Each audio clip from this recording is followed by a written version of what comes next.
Welcome to Novel Love Hearing. We bring you hundreds of novel audiobooks covering every genre and every kind of story you can imagine. Action? We've got it. Adventure? Absolutely. Horror? Of course. Whether it's the legendary Uchiha massacre or outrageous tales like stealing Naruto's and Sasuke's women, you'll find it here. From epic series like One Piece, Bleach, Fairy Tail, and Hunter x Hunter, to countless other adventures, our library has it all. Love novels but don't have time to read? No worries, just plug in your earbuds, sit back, and let the story take over. Good listening, and happy hearing. Who introduced himself as Nishimura. Long story short, they believed and followed the policeman and the rest of survivors to a shelter set up inside the building itself. Along the way, however, Ray asked whether it would really be safe staying overnight amidst such chaotic circumstances and demanded proof. Unfortunately, their request fell upon deaf ears. And then Kata stumbled upon something. There is an underground facility here. Takashi claimed. He said that during their tour, Kata spotted some sort of underground facility leading downwards into deeper areas underneath ground level via elevator located within the warehouse area. According to Takashi himself, this discovery piqued everyone's curiosity instantly. Especially when he noted its sturdy construction made of reinforced concrete. Supposedly built for emergencies similar to earthquake or natural disaster situations where an immediate evacuation required priority above else. But when they brought it up to Nishimura, he suddenly got enraged and wanted to seize all weapons carried by them. He also gave the survivors fake news about how the new group wanted to take everything from them. And it somehow led to this situation. Underground facility, huh? I pondered about it. Did the anime and manga ever mention this thing? I asked myself.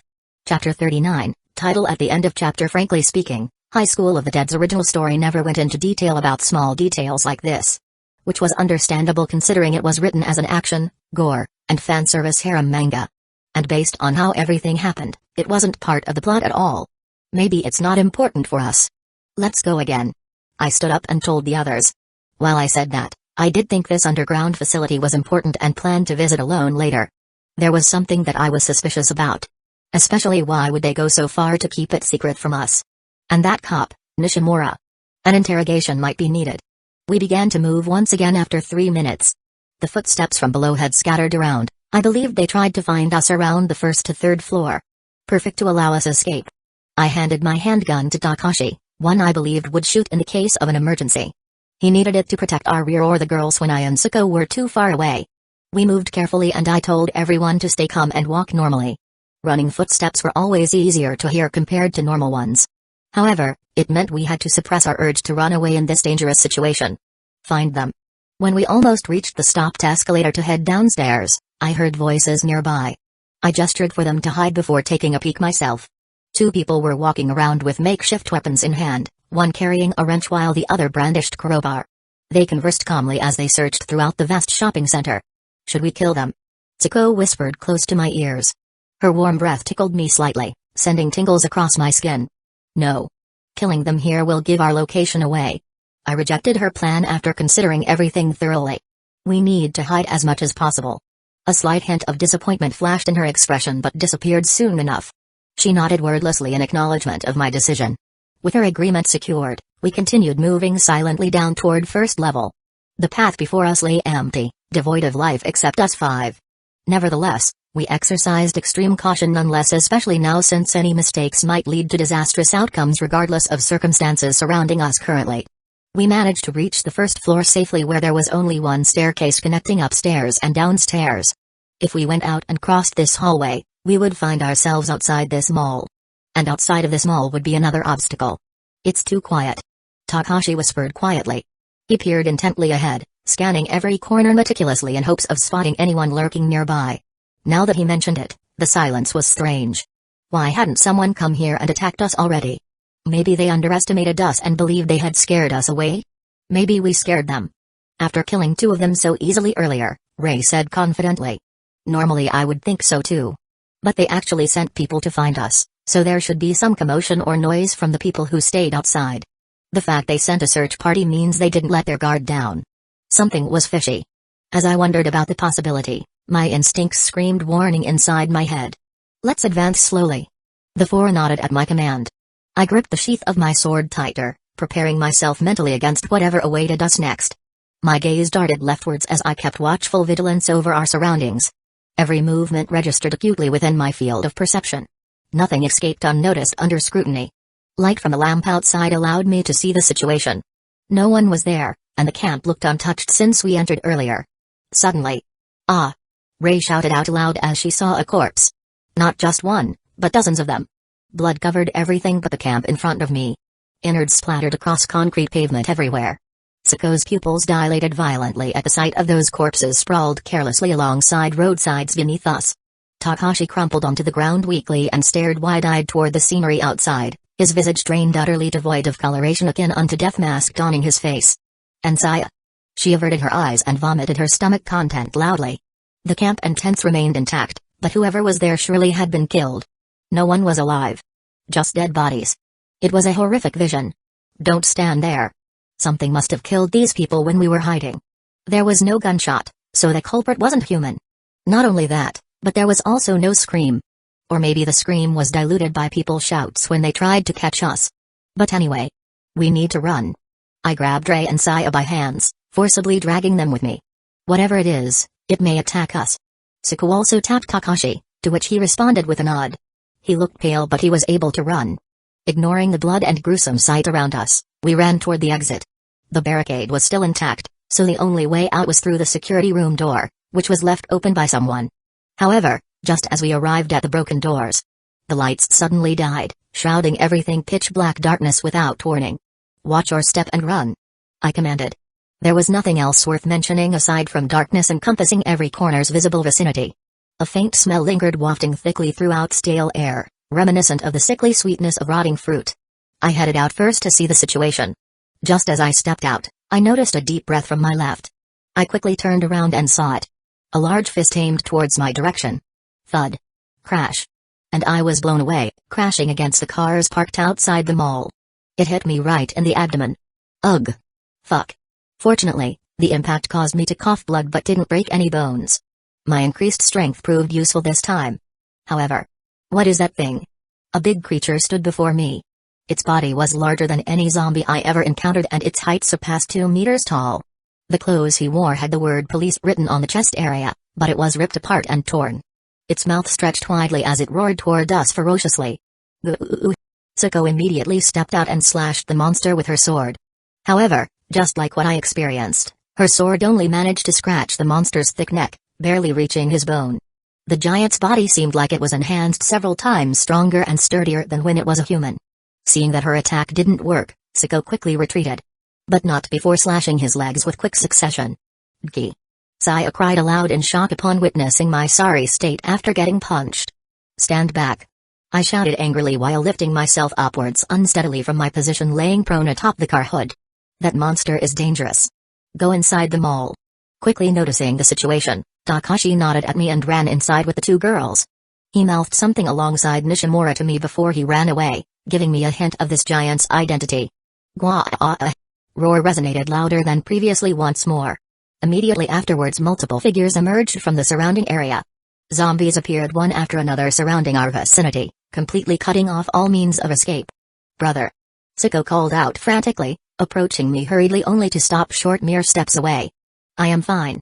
I pulled my M1A1 rifle forward and fired multiple shots at the zombies around us. Right now, we were completely separated from Takashi's group. Ding. You have received 500 shop points plus 1 all stats. Usually I would be happy when hearing the notification. But not this time. Make your choice. 1. Run and leave Takashi and his friends.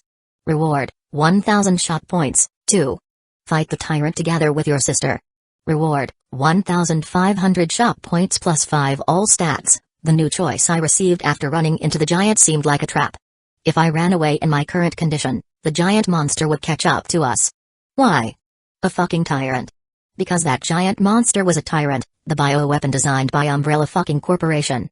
That thing had a program to annihilate all threats in front of him. And he would never stop chasing after me and Siko if I decided to run away. So, there was only one option. Kill it and run. Chapter 40, versus Tyrant Sis, I plan to deal with that big guy. Support me. I called out to Siko and pointed at the tyrant with my gun. I had 15 bullets left, including the last 6 shots from my last attempt to kill the zombies around us. Only this rifle's bullet had the chance to hurt Tyrant from a long range. A pistol would be useless. As for short range, let's not take any risk for now. My body already took damage from the punch earlier. I understand. My sister took her stance. Her grip tightened firmly around the handle and the blade reflected light eerily amidst dim moonlight. Secretly, I bought 2 more hand grenades from the store and kept them in my vest. I would definitely use them, but for now. Raid-hada. I shot the tyrant Nishimura in his face, lodging a few bullets right on his cheek and forehead. A couple of shells scattered nearby creating a ringing sound echoing through the otherwise silent night environment. Blackish ichor streamed down its face leaving ugly trails marking pathways traveled beneath the disfigured surface. Unfortunately, none of them penetrated deeper than the outer layer, making little effect overall. Roa R. Annoyed with me, he charged toward my direction. Each of his steps caused tremors reverberating throughout surroundings, shaking everything around us. Pavement cracked underneath its feet, creating a gaping hole where concrete buckled apart upon contact. Windows rattled violently threatening imminent collapse. With just a few steps, he covered half the distance between us. I quickly shot his legs, one on each joint to slow him down. But the bullets were stopped by its thick muscle. So tough. I need a bigger caliber. I grumbled and pulled the grenade's pin. Jump away. Shouting, I threw the grenade at the incoming tyrant. I jumped back with Siko to the other side, avoiding the blast radius from my own weapon. Bang. I heard the sound of an explosion. Followed soon after came flash accompanied by searing heat emanating outwardly, followed closely thereafter intense shockwaves rippling throughout the entire vicinity. Go-oh-oh.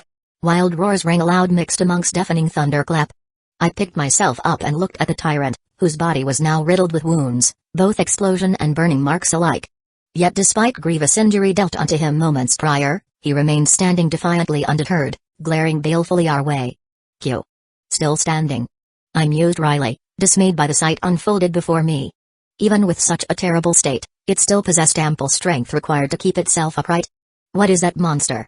Even Siko seemed perplexed at the current situation unfolding right before our very eyes. For someone like herself, witnessing a powerful opponent standing unfazed despite being blown apart surely unnerved greatly. Though not surprising given the fact that her sword proved ineffective against the formidable foe we faced right now. Something outrageous, that's for sure. I answered with a wry smile. Most of the zombies in our surrounding had been defeated, leaving only 2 of them.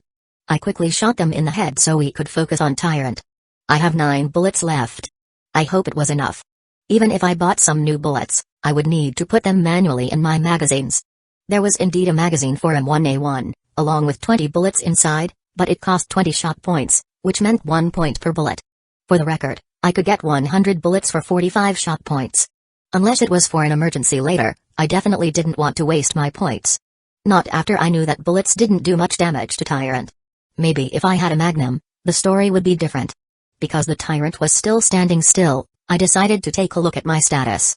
Name, Busujima Strength, 21, Agility, 22, Stamina, 23, Dexterity, 20 Skills, Busujima Swordsmanship, Intermediate, Marksmanship, Intermediate, Shot Points, 1445p. Somehow, my status grew more than I thought.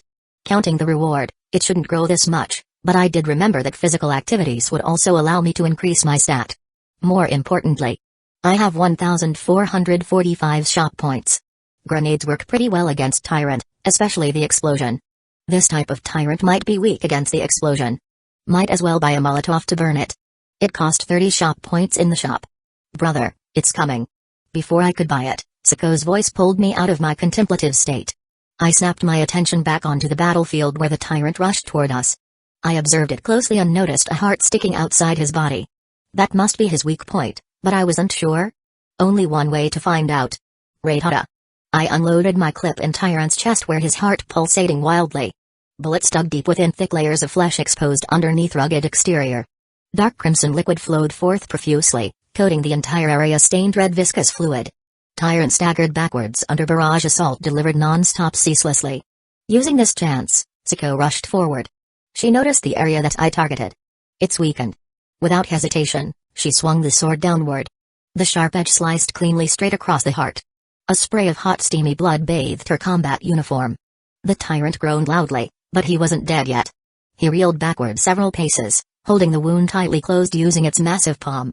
His eyes narrowed sharply, glinting malevolently. Then, it suddenly rushed toward Siko with surprising speed. The ground cracked beneath his feet, leaving a deep footprint embedded in the asphalt surface. He moved even faster than before, catching her off guard. "Duck!" I shouted and threw the grenade over the tyrant's head. Once it passed him, it exploded immediately. Siko threw herself flat on the pavement to avoid shrapnel raining down around us. She covered her ears instinctively, blocking out the deafening blast that followed shortly afterward. Grrr. Tyrant's advance was stopped by the blast. His body blew backwards, landing hard on the ground with a loud thud. Dirt kicked up from force impacting earth surrounding its body. The skin burned horribly, revealing pinkish flesh underneath his skull.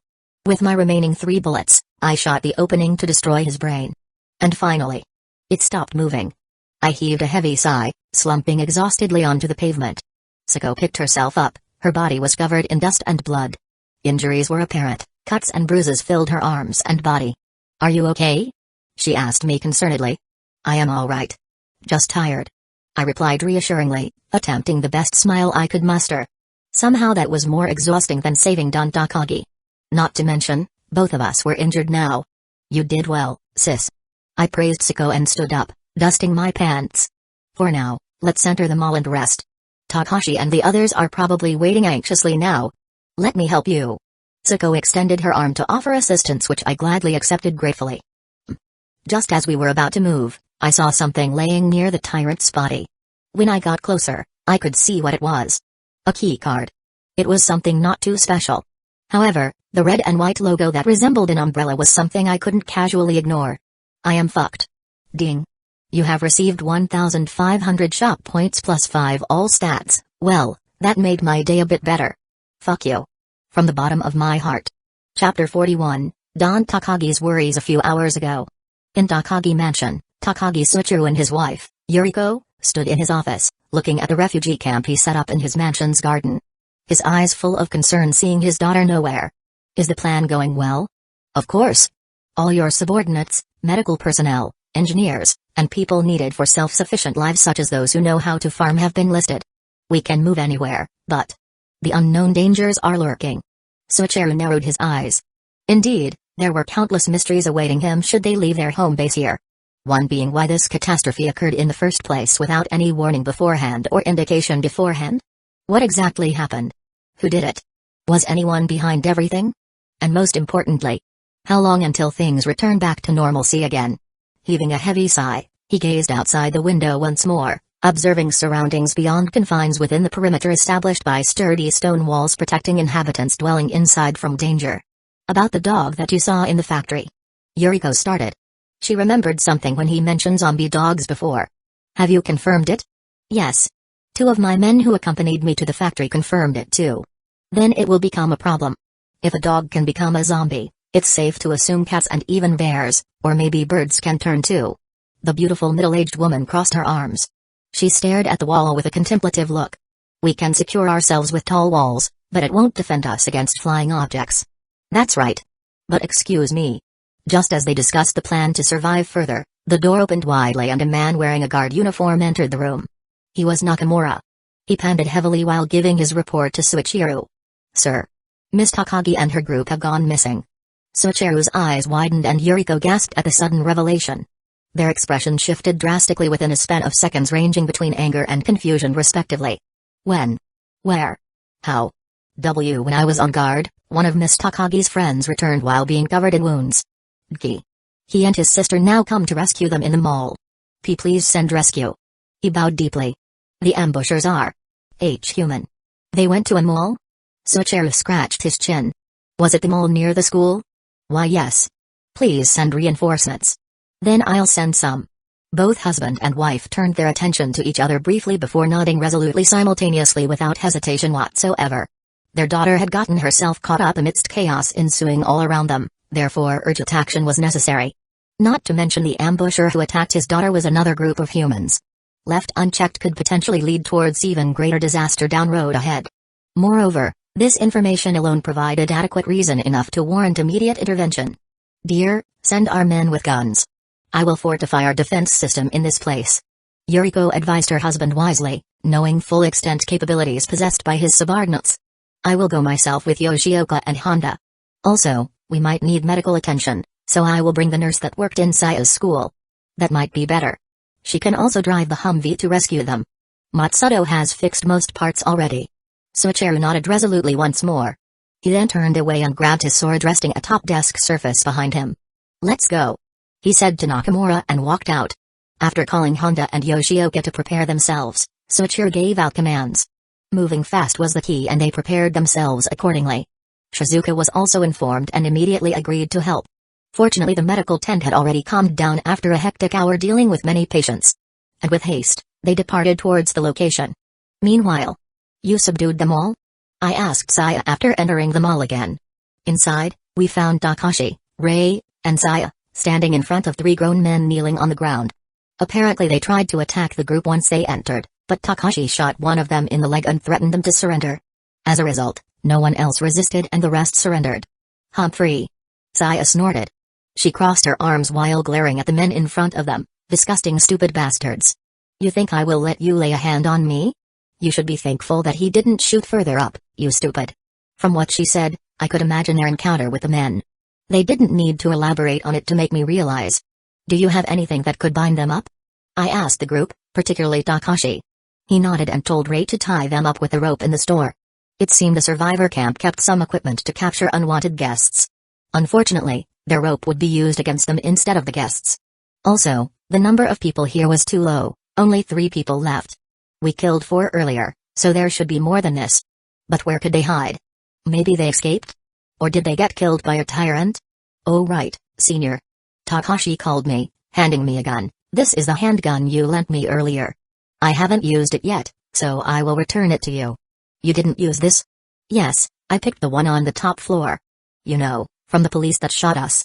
There are still 4 bullets, 3 now that I used one." I raised my eyebrows, not expecting him to pick the handgun from before. "I kinda left it behind back then because we had to move fast. Good thing they picked it up. It saved me trouble when going back to the top floor. Anyway, I don't want to stay here for too long, but our stamina has drained. If I wanted to travel all the way back to the mansion, then we needed to rest for a bit longer. I have a good stamina stat, but everyone else doesn't have that privilege." Their complexion clearly showed exhaustion. We had to rest at least until our reinforcements arrived. I already asked Miss Shizuka and even Nakamura to tell Don Takagi about Saya's whereabouts. But whether he could arrive in time was another problem altogether. Well, they are already late. If they arrived when we fought Tyrant outside, that would really help. Chapter 42, Rescue Team and Underground. Rei and Sako went into the mall to fetch some water for us. Although Sako was injured, she was adamant to fetch some food. I also want to straighten things out with her, so this is a perfect time. She told me that before disappearing with Rei. Saya sat on the chair next to Takashi with her head hung low. She looked dejected and somewhat irritated. Both hands folded together rested firmly upon her thighs. "So," she said quietly, breaking the silence, "that thing outside. The big giant with weird veins and stuff?" I asked nonchalantly. "Yeah." She hesitated slightly before continuing. "What was it?" "That is." I paused momentarily, gathering thoughts properly inside my mind. It would be strange if I knew that thing existed since no one even knew where the zombies came from. Maybe the story would change if they knew that zombies were biologically manufactured as weapons and became out of control based on Umbrella Corporation's background. But there was no point for me to say this anyway. Let alone about T-virus, virus outbreak, or bioorganic weapons. All of them were still unknown. "A powerful mutated zombie," I answered. Saya glanced back up and stared directly into my eyes. Then, she seemed to fall into a deep thought and nodded to herself. "That's possible. Even viruses can mutate and become something else. If a virus can revive people and turn them into zombies, then there is a possibility that it changes and turns someone into that thing. A human with a big body size might have a bigger chance to change into one." Takashi fell silent listening to Saya. It didn't take long before he broke it with a question aimed at her. "What is the possibility for such virus mutation to happen in nature?"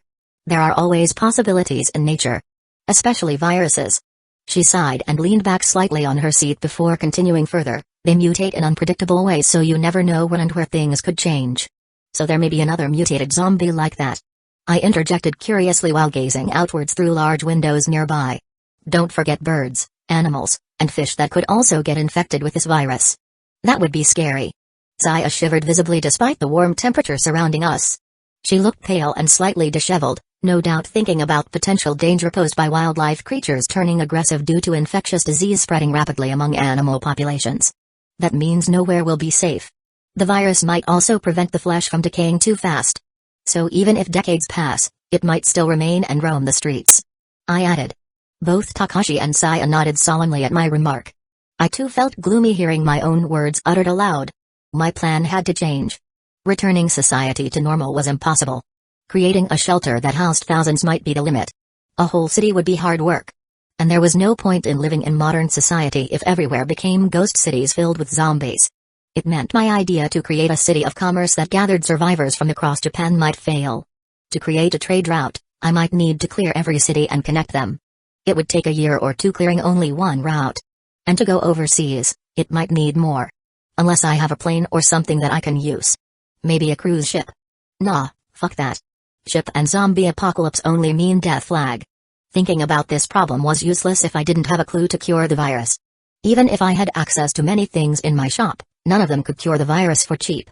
If Umbrella exists in this world, then the hint to make a cure will be in their lab. Raccoon City Incident and Raccoon City Outbreak Game Event. Their lab might have clues for me. At least I won't have to worry about searching blindly. At worst, I could search for Leon S. Kennedy, Claire Redfield, Chris, Ada Wong, and Jill Valentine if they existed in this world. Being with them would increase my safety. Yes, creating a shelter with strong and reliable people might be a better plan for now. As we waited, Siko and Ray returned with bottled waters and crackers. The latter's expression didn't seem all too great though when handing them out. Perhaps because of what transpired earlier? Something definitely happened between her and Siko when they fetched the water. I didn't really care and just focused on drinking. Following that, we planned our way back to the mansion, but that seemed to be unnecessary. Vroom. A familiar sound could be heard from the outside and I quickly recognized what that was. Rushing to the exit with Siko and the others behind me, I saw 3 men and 1 beautiful woman exiting a Humvee. Seeing them, our expression lit up. I couldn't help but feel happy too because reinforcements had arrived, although they were really late. Logically, I would return to Takagi Mansion along with the others right away. However, I was too curious about the underground that Takashi mentioned and decided to check it out. As much as I wanted to go alone, I wasn't allowed to due to my injury. Don Takagi was with me while the others were waiting outside. Going downstairs using the staff entrance, we quickly located the entrance to the underground. This is curious. Don Takagi said as we looked at the entrance, the metal door is smashed. And there is a handprint of blood here. Yes, the metal door was smashed open from inside. The culprit? Most probably Tyrant Nishimura. And that made it easier for us to enter what seemed like a larger room. Light constantly flickered ominously above our heads, illuminating otherwise pitch-black darkness encasing our vicinity. Small particles of dust wafting gently around us.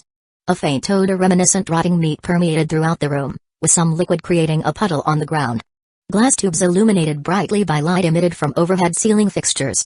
Some contained fluid similar in coloration and viscosity as water, whereas others possessed thicker consistency reminiscent of mucus mixed alongside brownish-gray substance. A multitude of pipes ran crisscrossed pattern beneath translucent panels lining the opposite wall, leading downward towards a pit filled to the brim containing murky reddish-brown colored fluid. Several machines lined one side, large cylindrical tubes containing clear liquid mixture connected via transparent hose running upward towards the upper section housing the filtration device. And amidst them all, one tube was broken, the glass shattered apart. I looked around and exchanged glances with Don Takagi. "Keep this a secret," he whispered to me. "If this information goes out, it can cause panic among our members." "Yes, sir." I nodded understandingly. I wanted to ask a lot about his knowledge, whether he knew about it or not, but I knew it wasn't the right time to do so. However, I judged that he knew nothing from his reaction. This project didn't involve him at all, and even a person of his stature was kept in the dark. Maybe this lab was an illegal one, and the one who created them might be people related to Umbrella Corporation, one that had authority and power. Or maybe an associate to the government. With a small lab like this, there might be no records or documents to keep. Still, there should be some traces left behind. Let's get some documents or research about what they did here. As soon as I spoke, Don Takagi agreed and went to gather all possible documentation available. Afterward, we searched meticulously throughout the entire laboratory. We didn't dare to touch the cables or broken tube. Some of them still leaked and dripped down to the floor, causing a puddle to form underneath its surface. Fortunately enough, nothing happened during our search. We returned to the surface soon with a bunch of documents in hand, unaware whether they were useful or not. Chapter 43, Long Night. Returning to the mansion, I was given the first aid kit in my room by Shizuka. "Fufafu, take off your clothes and lie on your back, Gi. Also, you should do the same, Siko. I need to check on your body too." While I unbuttoned my shirt and threw it aside, Siko removed hers too, stripping down slowly until she was only left with her black-laced bra and tongs, and laying next to me. Somehow, all of us ended up in our underwear except for Miss Shizuka, who was entirely naked underneath her white coat. First of all, she straddled me and grounded her crotch against mine. With each movement came intense waves of pleasure surging through both bodies. "Miss Shizuka, aren't you getting too aroused?" I commented wryly, noticing slick juices trickling downwards her thighs, glistening wetly on her skin. Her cheeks flushed crimson red hue contrasting starkly against pallid complexion. Breasts jiggled rhythmically as hips gyrated seductively against the tent underneath my underwear. "Foo-fa-foo, what do you mean? This is a treatment. Siko, can you wait for now?" "It's not a problem. Brother's injury is more pressing," Siko said, rising from her position. "May I help you with it?" "Sure. I can't reach the top area, can you help me with that?" "Of course." Saying so, Siko started to strip naked. I wonder why she did that, but I figured it out a moment later. "Excuse me, brother. Wait HMPF. Without giving me any warning, she sat on my face. Her wet fold pressed firmly on my lips. And my vision became obscured entirely thanks to the plump hair currently parked atop of my nose. Pussy juice trickled freely upon my chin whenever her hips rocked back and forth. It was hot, musky fragrance assaulting senses relentlessly. Miss Shizuka also kept grinding her ass and pussy on my cock. Even through the fabric separating her skin directly onto my throbbing member underneath its thin material, I could feel warmth radiating outwardly from within. Moreover, I started to feel cold liquid spread across my body. Two pairs of hands massaging my chest and applying oils mixed with lotion. At the same time, both of them kept moaning sexily. They rubbed my entire body sensually, paying special attention to my injuries. hmgm.mhh.am. My tongue pushed upwards, parting my sister's supple folds as far apart as possible before plunging deeply inside. "Mwah! Ah! Oh!" Siko cried loudly in ecstasy as she arched her spine upwards, her hips shaking violently back and forth while trying desperately not to choke me with excessive force being applied. "NMGHH? Be brother. Calm down."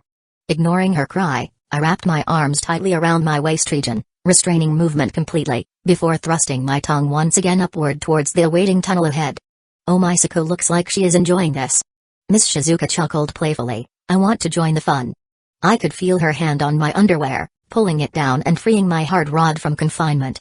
Without warning whatsoever, she gripped the base firmly and positioned it perfectly between her drenched lower lips before slamming downward abruptly. Wet squelching noises echoed loudly throughout space. Ugh! Instant surge of pure bliss shot straight into the core of my brainstem, overwhelming sensory overload nearly driving me insane instantly upon contact. Miss Shizuka gasped audibly, breasts heaving visibly as she bounced atop of my shaft repeatedly. Every single slam downwards elicited loud slurping sounds. Meanwhile, "And be brother, I am going to." "Ah." Siko continued riding my face until she reached climax, squirting copious amounts of sweet nectar all over my face. I inserted my fingers into her quivering anus to prolong her pleasure. Surprised by the intrusion to her sensitive hole, she buckled uncontrollably whilst emitting lewd shrieks. "Coming. And." Siko convulsed violently atop of me, her back arched backward, and her legs quivered erratically. Hot stream of fluids flooded forth continuously until eventually dying down moments later. Breathing heavily, Miss Shizuka removed herself from me. Now, I think I've had enough fun. Come here, Siko." Obligingly, my older sister climbed downwards, settling herself between my thighs before taking the tip of my length into her pussy. My tip reached the deepest part of her vagina. Her mouth parted wide, inhaling air greedily. It's so big." Siko breathed shakily. Without wasting further time, I started thrusting upwards. Slowly building momentum gradually until finally achieving desired rhythm. "Fua! Oh, brother." Moaning ecstatically, Siko matched pace perfectly, rocking back and forth fervently, enveloping my shaft snugly. "It's my turn to get licked." Miss Shizuka moved closer towards me, lowering her wet pussy to my face. Happily obliged, I stuck out my tongue and licked her outer folds first before delving deeper into her slit. Meanwhile, Siko had increased speed significantly and bounced up and down furiously atop my cock, seemingly intent on squeezing every last ounce of cum she could. "Ooh. HGNNH. Nuh. You ugh. Juices sprayed everywhere as both women screamed wildly in pleasure-filled moans. My tongue lapped hungrily inside Shizuka's dripping pussy, tasting her delicious juices oozing outwards steadily from within depths of inner walls. They moved back and forth, edging me on the brink of orgasmic bliss myself. Every time Miss Shizuka rode my cock, Sako would ask to get licked and vice versa. Before long, I couldn't hold back anymore. Both of them noticed it and moved to lick my cock together. Come, brother. Spray it all over us. Filling them with anticipation, they stroked my throbbing erection with vigor, yearning to receive loads upon loads of semen sprayed over their faces. Pleasure building up until I couldn't focus on anything else. I couldn't even hear that someone entered the room without permission when I erupted forcefully, spraying thick ropes of creamy cum all across their faces simultaneously. What? A surprised voice rang from the intruder, but both Sako and Miss Shizuka didn't register it in their minds. They happily accepted my cum, opening their mouth widely, letting the white stickiness land on their faces and hair. I heaved heavily and turned to the door. There, Saya stood frozen in front of the closed door, unable to believe what she witnessed just now. Her face reddened in embarrassment. Make your choice. 1. Ask her to leave politely. Reward, 10 shop points. 2. Ask her in an aggressive manner and show off your sword. Reward, 20 shop points. 3. Continue having sex with both women while staring at Saya. Reward, 30 shop points plus 1 stamina. 4. Approach Saya and stop her from leaving. Reward, 50 shop points plus 1 all stats. Chapter 44, Voyeurism. At that time, both Sako and Miss Shizuka turned around to look at Saya. Sako didn't have any special expression, only turning back to my cock and cleaning it with her tongue. On the other hand, the nurse giggled seeing her expression. Oops, sorry, we forgot to lock the door. What brings you here? What the hell? Deeki? Why you? Saya stammered, unable to comprehend what happened here. Hey, all of you are doing something indecent. Pervert. She cried indignantly. Am I a pervert, sis? I asked Sako, whose tongue never stopped servicing my dick. Only when it was clean did she raise her head and looked at Saya with indifference. No. This is a normal activity between families. That's not normal. Well, whatever it is. I got up and approached Saya. Now that you're here, don't you want to join us? What? No way. Saya scowled and glared at me, looking angry for being treated like this after we saved her. Come on. You know you want this, Miss Shizuka cooed sweetly as she approached me from behind. Her bare breasts pressed firmly against my backside, teasingly rubbing them. Look at your clothes. You're only wearing a short pajama dress. Not to mention. Her gaze went toward Saya's wet thighs. No need for a genius to figure out that she must have played with herself earlier. Maybe she listened to us from outside and masturbated, only to enter when she cummed and regained clarity. However, that was a mistake. She never expected that I would sleep with 2 women. Saya followed where Miss Shizuka looked at and quickly hid her crotch. Shut up. Who wants that thing? Aren't you the one who spied on us? I approached her closer. The room already smelled like sex. And the situation didn't help Saya either. So it was natural to assume she was getting aroused seeing the man she liked have sex with others. Sako also approached us, smiling like a predator that cornered its prey. I didn't expect my sister to agree with my decision and join in the fun. Do you hate my brother that much? But he saved you, didn't he? What? No, that's not it. Flustered, Saya denied vehemently. Yet despite all protestations, her body betrayed every word spoken aloud. She squirmed uncomfortably under our gazes. Well, if you don't want to, then it's okay. My sister said so and approached the wall. She put her hands on it and raised her hips, moving her ass left and right. Her juices dripped from her exposed flower, inviting me for another round of sex. Brother, please give me your thick and long cock. Shove it inside me and break me. A lewd expression written over her face. Following her, Miss Shizuka also lined up next to her and spread her pussy for me. Foo-fa-foo, how about choosing me, Dki? Saya, who saw both of them, gritted her teeth in frustration. Her fists clenched tightly at the sides. It was as clear as day. She was jealous. Whether it was because of Sako or Shizuka, or because she couldn't get what they enjoyed, it didn't matter. I approached Sako first and inserted myself into her snatch. I groaned at the feeling of tightness surrounding my cock.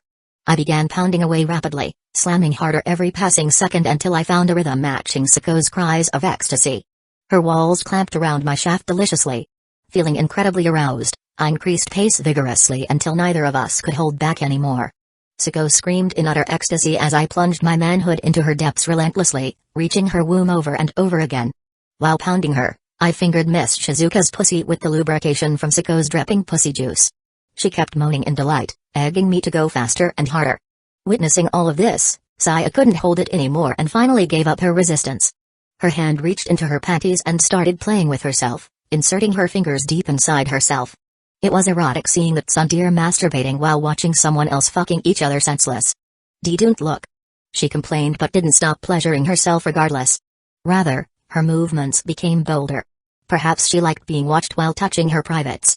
Looking at her, I couldn't help but grin. Do you need help? Listen to Miss Shizuka here. Ooh. Your fingers are so good, Gi. The nurse cried out, wriggling cutely as she grinded her ass against my hand. Her juices coated my fingers thoroughly in a thick layer of love juices. HNN. Faster. I want you to break my pussy, brother. Shut up. Saya hissed angrily through clenched teeth, clearly embarrassed by being caught red-handed doing naughty things. I smirked amusedly, deciding to ignore the little vixen for now. I pulled my cock from Siko's pussy and slammed my member into Miss Shizuka, making sure to hit deep inside of her core. Ooh. She screamed blissfully when my cock rammed against her cervix. I grabbed her waist tightly and pistoned my hips forward without mercy. My balls slapped loudly against her ass cheeks every single thrust I made. Each blow sent a ripple reverberating throughout her entire body. Of course I fingered Siko too. I'm coming. NNNGH. Oh. Siko exclaimed joyously, arching back violently and shooting copious amounts of fluids everywhere. Meanwhile Miss Shizuka's moans grew louder as I kept abusing her poor little pussy relentlessly. My breathing became ragged as pleasure filled my senses. Sweat poured down my forehead profusely, dripping onto the floor below. At this time, the Sundeer finally gave up her resistance and shouted. Why do you keep ignoring me? You should be ashamed of yourself. Do you want me to report this to my dad? Huh? He will kick you out of our home. Saya threatened arrogantly, glaring daggers at me with a hint of desperation mixed within those blue orbs of hers. Still, she continued playing with herself, though now openly in view of everyone. Her panties were on the floor, and her dress was rolled up to her stomach. Her pussy looked beautiful, pink and glistening, very wet and moist. In addition, her pink nipples were visible through her clothing, poking hard from her excitement. I chuckled seeing this and gave one more deep thrust into Miss Shizuka. Coming. She cried out loudly before collapsing backwards, leaning onto my shoulder. I kept supporting her with my hand, while still penetrating deep within her tight canal. After coming from who knows how many times, Miss Shizuka's legs gave up and she slumped to the ground. Chapter 45, Saya join the party brother, please do me again. Siko asked while wiggling her butt sexily. She knew which angle worked best to make her look good in front of me, presenting herself invitingly with legs spread wide apart. Her cute asshole twitching innocently above swollen lips leaking out trails of juices. I did wanted to fuck her senselessly, but we had another guest. My cock was freed from Miss Shizuka's tight wall and twitched excitedly in front of Saya. Seeing my full attention focused solely upon herself caused blush crept across her cheeks. So what are you going to do now? Will you go and complain to your father? HNN. As soon as I questioned her, the stubborn girl huffed haughtily and crossed her arms underneath her ample bust line. I guess I'll allow you to take care of me today. However, as usual, her body betrayed her words. With one hand holding her dress upward and the other rubbing her sopping pussy lips furiously. But I won't forgive you if you do it badly. You hear? Oh, really? My gaze traveled downward momentarily, observing her drenched privates. Well then. Beg for it. I approached Siko from behind and cupped her breast, eliciting soft moans out of her mouth. She raised her leg, opening her lower hole further for easier access. Sis, show her how to beg. Understanding my order, she turned her head to Saya. Her expression darkened dangerously, almost predatory-like.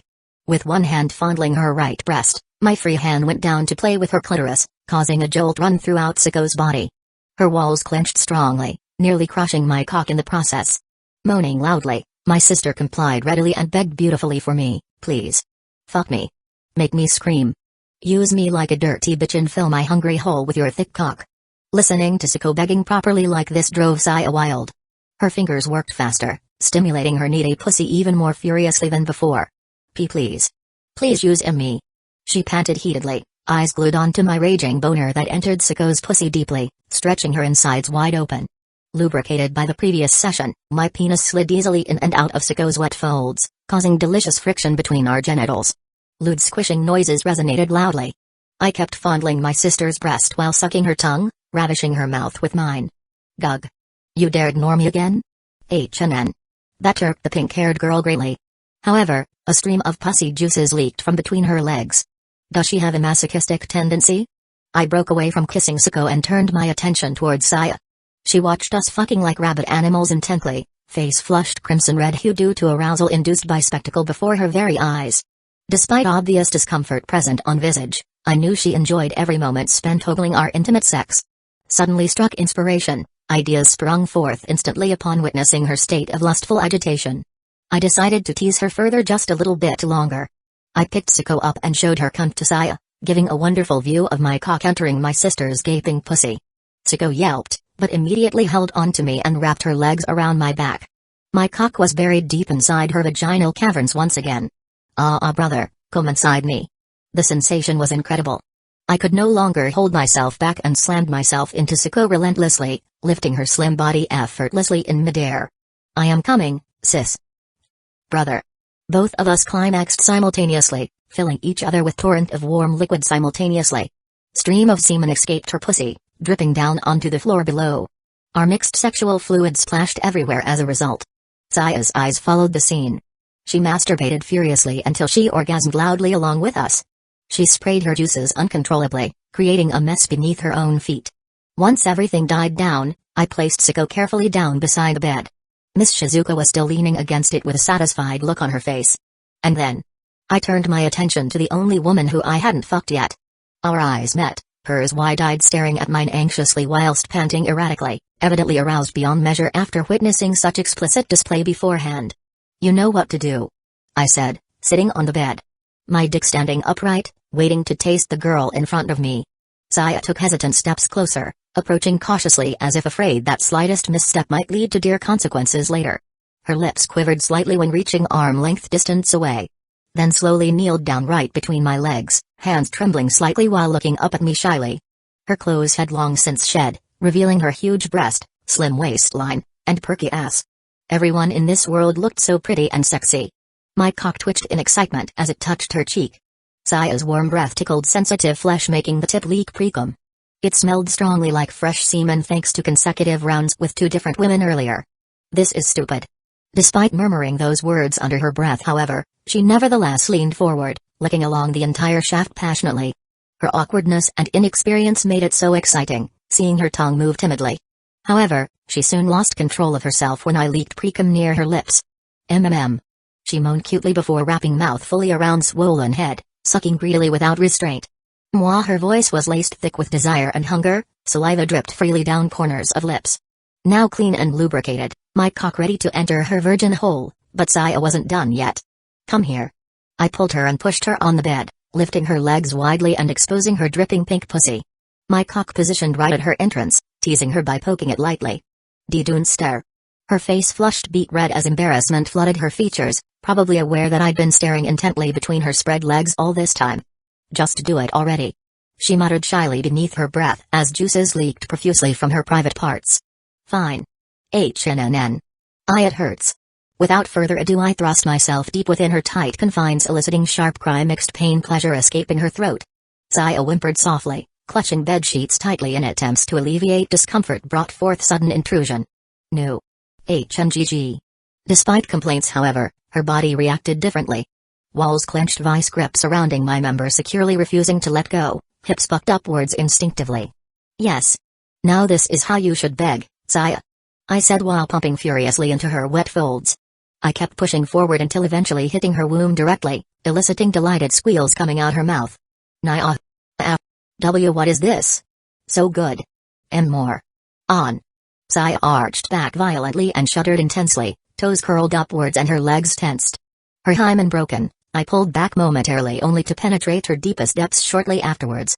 Every movement elicited loud cries coming from Saya, driving her wild ecstasy every second passed by.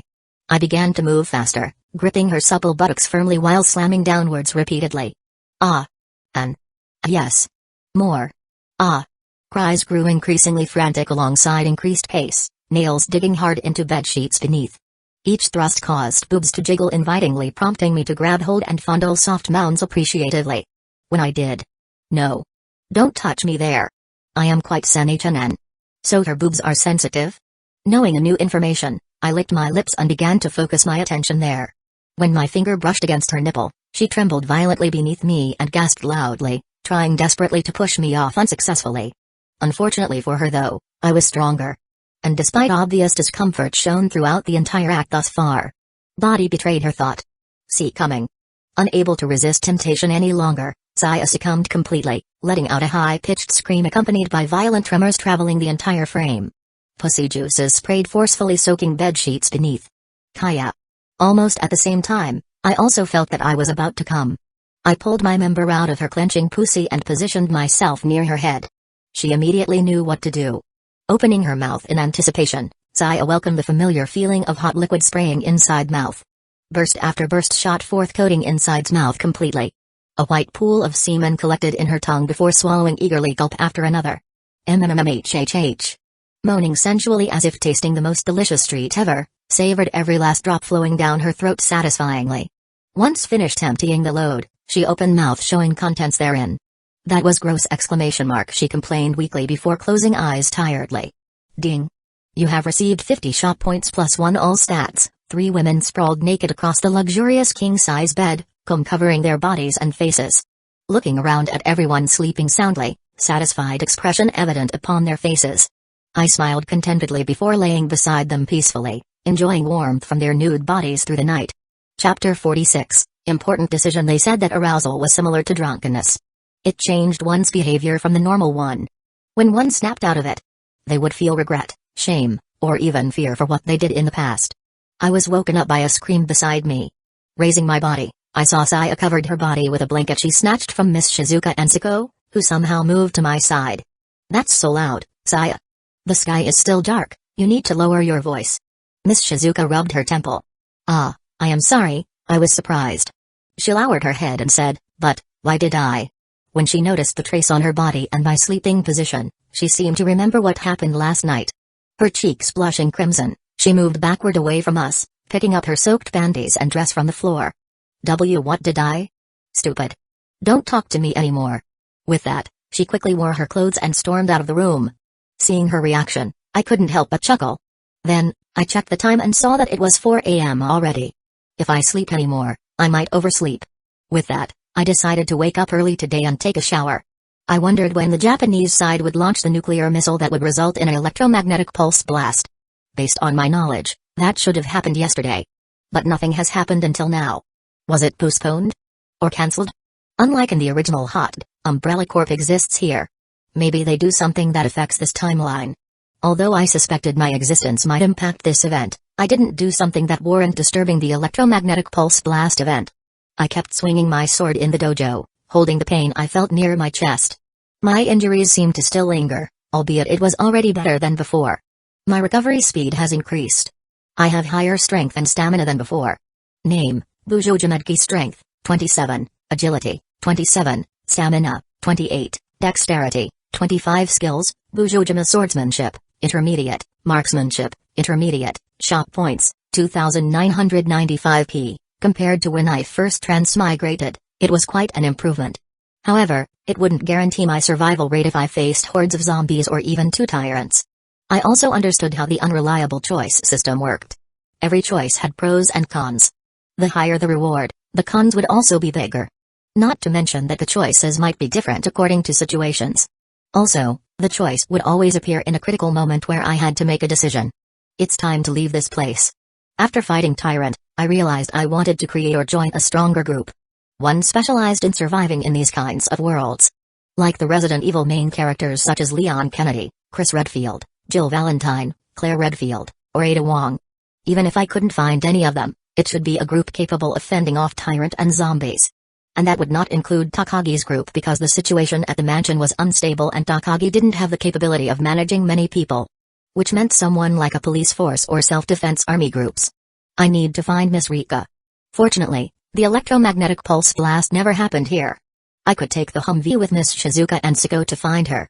I roughly knew where Miss Rika was, so we might have found her easier. The problem was, should I take Kata with me or not? He would be a useful member, but his ability and talent needed polishing. Not only that, he was gravely injured right now. Don Takagi will take care of him for now. As for Saya, I doubt she will go with me. Well, I will tell Sako and Miss Shizuka about my decision for now, then talk with the Takagi family. I also need time to fully recover right now. Just as I thought about that, the dojo door opened. Krikai turned around and found Don Takagi entered wearing a training GI. Busujima, you're early. He said. Talk about the devil and he showed up, huh? I smiled at him and replied, indeed. I woke up early because I have important decisions to make. And I just finished thinking about it. Don Takagi, if you're free, can I have your time for a bit? Don Takagi looked at me for a brief second and then nodded. Sure. But with one condition. What condition is that? Have a sparring match with me. I want to know your skill before you leave this place. Hearing that, my eyes widened slightly. So he had a feeling I wanted to leave this place? Are you sure you're okay with that? I asked again. You will tell me after anyway, he shrugged, and I want to see your ability myself. I heard a lot about it from Zaya, but I want to witness it myself. I nodded at him. This might be a good opportunity to test my power too. Although I was injured, I was stronger than before.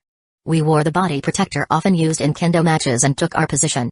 The head protector would only be in the way, so I didn't use it, neither did Don Takagi. A skilled person would be able to stop their strike before hitting the opponent, so I was sure I would be fine.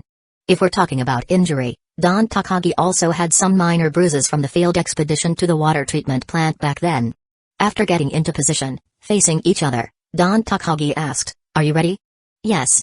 With that, he yelled, "Ha!" He charged at me while raising his bakken overhead and swung down fast. His attack was swift and powerful. But I parried it easily using my bakken. The impact was hard but tolerable. Our body build was pretty similar, just that I was slightly slimmer due to my younger age. In return, I swung diagonally. He dodged it by jumping back and regained his stance. Good reflexes. Let's increase the speed then. He launched a flurry of slashes, each of which aimed for my vital areas. I managed to dodge or deflect most of them though. Ugh, it's heavy. Even with my current strength, his precise strike is still hard to defend. Occasionally, he'd feint, forcing me to change directions abruptly midair, throwing me off balance, leaving me open for his counterattack. Ugh. In terms of skills, he was way above me. An advanced sword practitioner compared to me. He knew exactly how to pressure someone based on their posture alone.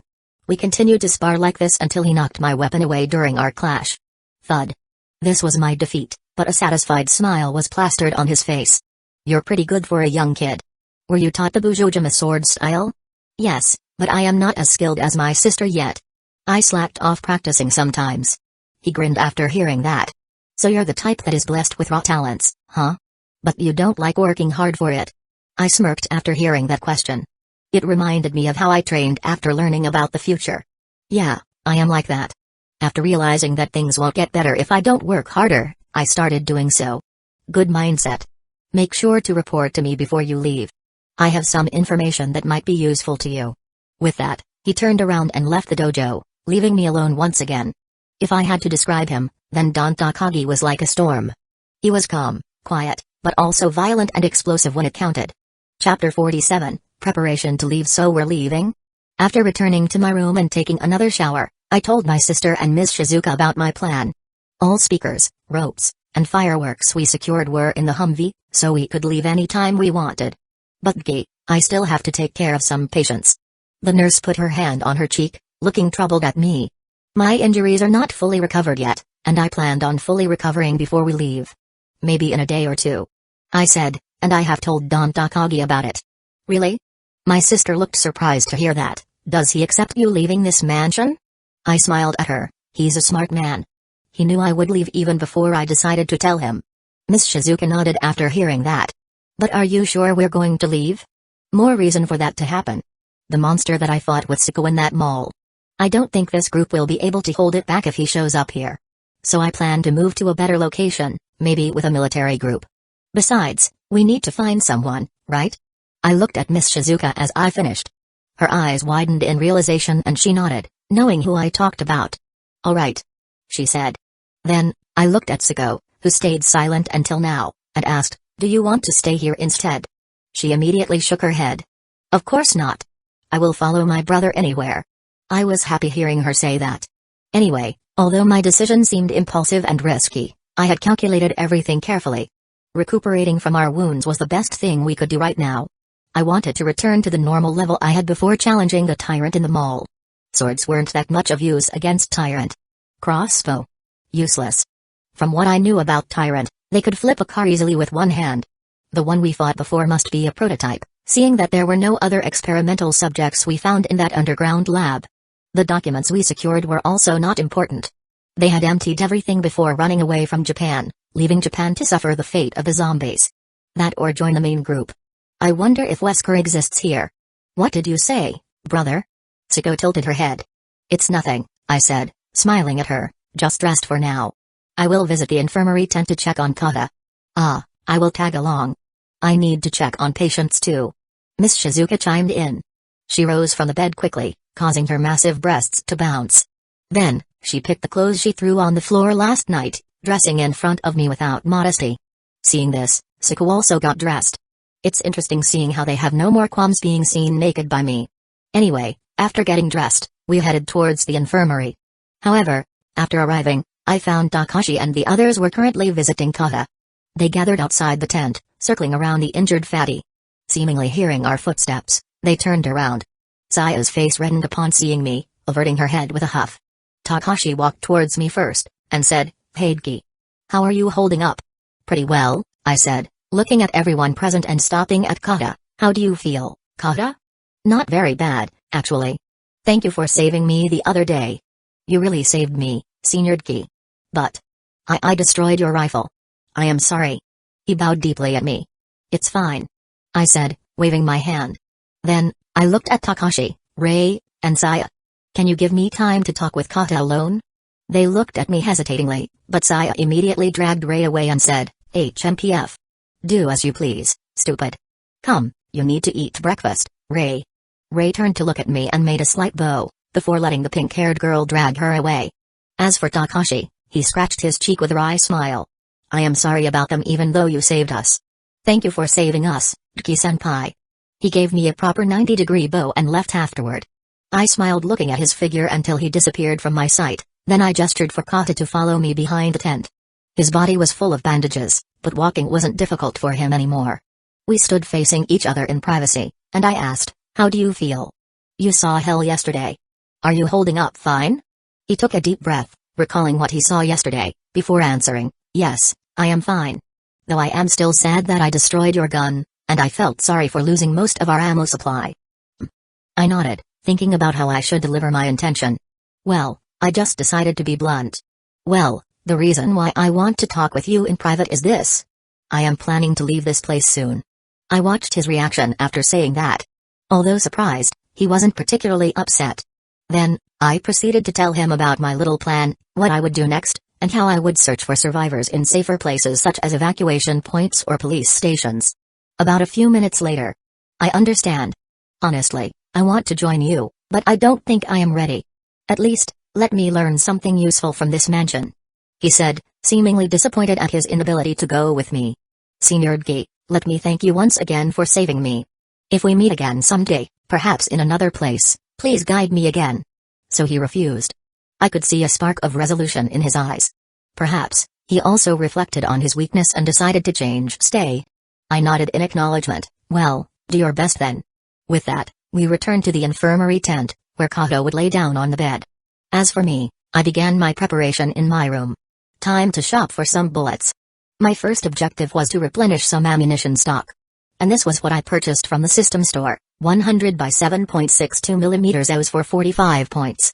2x magazines for M1A1 for 40 points. 2x hand grenades for 100 points. That was all I needed. After that, I reloaded the empty magazines with AUs, taking a long break in between. I also inspected my equipment, checking whether there were cracks on my trusty katana or if my rifle had problems somewhere. Luckily, there was none. "This world is somewhat weird," I murmured after double-checking my items. After everything was ready, I stored them in our Humvee and relaxed. All preparations were done. There was no other choice for me than waiting until I fully recovered. Today seems like a quiet day. Chapter 48, Communication returned. Yuriko looked over the documents brought back from the underground lab in her office. She had tasked her subordinate to sort and select some information deemed useful among piles of data that was obtained. However, almost half a day had passed and she only managed to gather a little information regarding this zombie outbreak. That changed yesterday.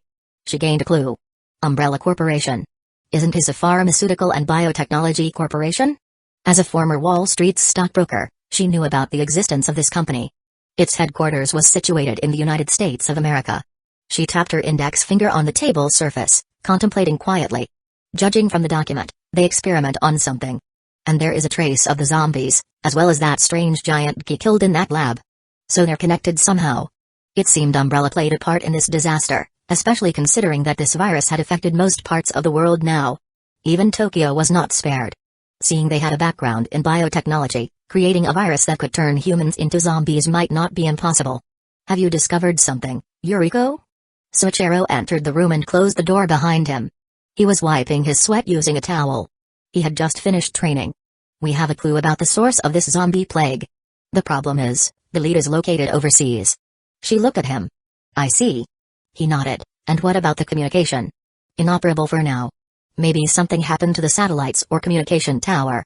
Then, Yuriko paused. But we have sent a team to the nearby communication center. We might be able to fix it soon. That would be great. 2 days since I announced my leave. Brother, how do you feel? Did you fully recover? I was lying on top of a grassy ground in front of the mansion, looking at the sky when Sako appeared beside me. She looked at me worriedly. I flashed a smile at her. I am fine. That's right. The injury on my chest almost completely healed.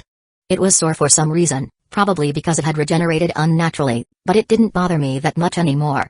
Today was a peaceful day. Some men under Don Takagi explored outside the mansion, clearing the zombies near this place. Although not all were cleared yet, they certainly diminished significantly. Not only that, they also began their expedition to the nearest tower relay station. The reason for this was simple, to restore communication with the outside world. And that also signaled my time to leave. Is Miss Shizuka ready to leave? I asked her. Sako nodded, yes. She's packed her bag already. As for me, I have also prepared for the journey. Will we leave soon? Yeah, I said, there is a place I wanted to stop by first. Is Dom Takagi inside the mansion? Sako thought for a moment before nodding. I believe I saw him a few moments ago. He's with Mrs. Yuriko inside the guest building. What are you going to talk to him about, brother? Nothing much. Can you tell Miss Shizuka to be ready to leave this afternoon? I asked. Okay. The sky today was cloudy, making the heat bearable. Feeling nice thanks to that, I went inside the mansion to find Don Takagi. And I met him along the way. We both stopped in front of each other, exchanging polite greetings. You're leaving today? He asked. Yes. I see. He nodded before opening his mouth once again. You can come here if things get bad outside. I smiled wryly. The man in front of me was generous. But sadly, I already planned on staying outside for the near future. He also didn't talk much and our conversation ended pretty fast. Anyway, after my business with the Takagi couple was done, we talked a few little things like whether I could come back later or stuff like that. Then, I said my goodbye politely, saying how I enjoyed staying in this mansion. At that moment, Yuriko appeared from within the room. My, are you leaving now? Yes, thank you for treating me kindly during these days. Yuriko shook her head with a gentle smile. Please, don't mind it. I should be the one thanking you for helping my daughter escape death's embrace. Not to mention, you brought back those useful documents. The only thing we can give you back is this. Saying so, she gave me a pair of walkie-talkie and a flip phone. I looked at her confusedly, prompting her to continue explaining. Check the phone. I looked at the phone and my eyes widened. There were signals. Surprised, I looked at her again with a disbelieving expression. This mansion wasn't exactly that tall, but it should be taller than usual houses. Our group investigated the nearby relay station and apparently succeeded. With the help of the engineers, they fixed the communication devices for Tokunazu City. I quickly opened my phone and saw that I also got a signal. Weak, but I could receive messages. Did she call my father too? Then, my phone rang, showing a number I was familiar with. A single message entered my phone as soon as I got the signal. From the date of its arrival, it was sent yesterday. The sender was, unsurprisingly, Miss Rika? The message was simple and short. Miss Rika, find me 41.8781 degrees N, 87.6298 degrees W. A string of numbers and alphabet followed after that. Strangely, the message was written in English, not Japanese. As gun lovers, I also loved something related to military stuff. Not only that, I also knew how to read maps. That's why, I quickly recognized this message as a coordinate of a place. The problem was, I wasn't good enough to recognize the coordinate immediately. But thankfully, someone might know. Mrs. Takagi. I looked at the beautiful woman. Can you look at this coordinate and tell me where it is? Coordinate? I am not a soldier though. Yuriko read the text anyway. After a while, she shook her head and shrugged. I'm sorry, I don't really know where it is. It seems like somewhere overseas though, judging by the positive north latitude degree. She said. There should be a map somewhere in the library. Follow me. Thank you. With Yuriko guiding me, I arrived at a big library on a second floor of this large mansion. Inside, I noticed the pink-haired girl reading a manga while sitting on a sofa. Realizing my presence, she raised her eyebrows. I didn't expect you to enter this room. Don't tell me you actually study hard, stupid. Saya, language. Yuriko frowned slightly. Mama? When did you? Just now, she said, before shifting her attention to me. Anyway, Gi. It should be somewhere around the corner. You can ask Saya about it. In that case, I have things I have to attend to. Take care. I will. Thank you again, Mrs. Takagi. Chapter 49, Farewell Bond. With a slight nod, the former broker left us in the library. Saya then shot me a glare as she stood up. What are you doing here? She pointed at me, then suddenly blushed and covered her chest with her arms. Don't tell me why you want to. I grinned. I never thought that I would meet Saya here, and she had a misunderstanding with me entering this room. What if I said I am? Approaching her, I wrapped my arms around her tiny waist and pulled her close. Saya blushed heavily upon feeling our body pressing close to each other. Her petite hands pushed me, trying to separate us, albeit weakly. This is improper. You dare try something like this in my own house? I will call security and throw you out. Like a thief? I asked teasingly. Did you forget that your mom was the one showing me this place? What? She looked at me disbelievingly. Her expression changed from anger to confusion and embarrassment. What do you mean? Without releasing her, I leaned closer and whispered. What do you think I meant? Teasing a genius like her was fun. The reaction I got was just hilarious. You. She blushed beet red. Letcher. Saya pushed me away and moved backward hastily. Lewd pervert. Her hands cupped her boobs protectively, glancing everywhere around except at me. Hey, if you want to escape, there are many rooms for you to hide. I can play hide and seek with you if you want. I smirked at her. Also, did you forget that you actually were the one who came into my room 3 days ago? No, I won't ever do that again. She retorted childishly. Seeing her so cute, I couldn't hold my laughter. She was amusing in many ways. Pushing her more would do harm than fun, so I stopped. PFFT. Anyway, relax, I am actually searching for a world map book. Do you know where it is? However, she didn't seem to believe me. She eyed me with suspicion, so I had to clarify further. Your mother said there should be one in here. World map book? Why are you even searching for something like that? She narrowed her eyes on me. She raised one eyebrow, looking like a cat, before pointing at a section where books piled up neatly on a wooden shelf. You'll find it there. I released her and searched through the books. Luckily, they were sorted well. I found 2 atlas books in just under 3 minutes. The problem now was whether these atlas books had grids of latitude and longitude numbers. Oh, they have it. Nice. I mused. Without Google Maps, as the phones we used were flip phones with no internet connection, this was the only method to search the place indicated in the text. I flipped the book while looking at the coordinates written on my phone. And the result? I widened my eyes. This place. It's Chicago. Saya said. Her expression mirrored mine. It's in the USA. I looked at Saya, shocked that she stood next to me all this time and watched me checking the atlas. More importantly. Did you read my message, genius miss? I stared at her blankly. Chicago, eh? Why did Miss Rika there? And why did she ask me to find her? Many questions passed my mind, but then I remembered something. One that I almost forgot because I played this game a long time ago. In Resident Evil's lore, a certain fictional city was named as one of the outbreak sites. And this was the same city that Leon S. Kennedy was assigned at the start of Resident Evil 2. Flipping the world map, I traced my finger to the area around Chicago and found it. Raccoon City. Oh well, fuck. They exist here. Sighing at my fate, I pinched the bridge of my nose and tried to calm myself.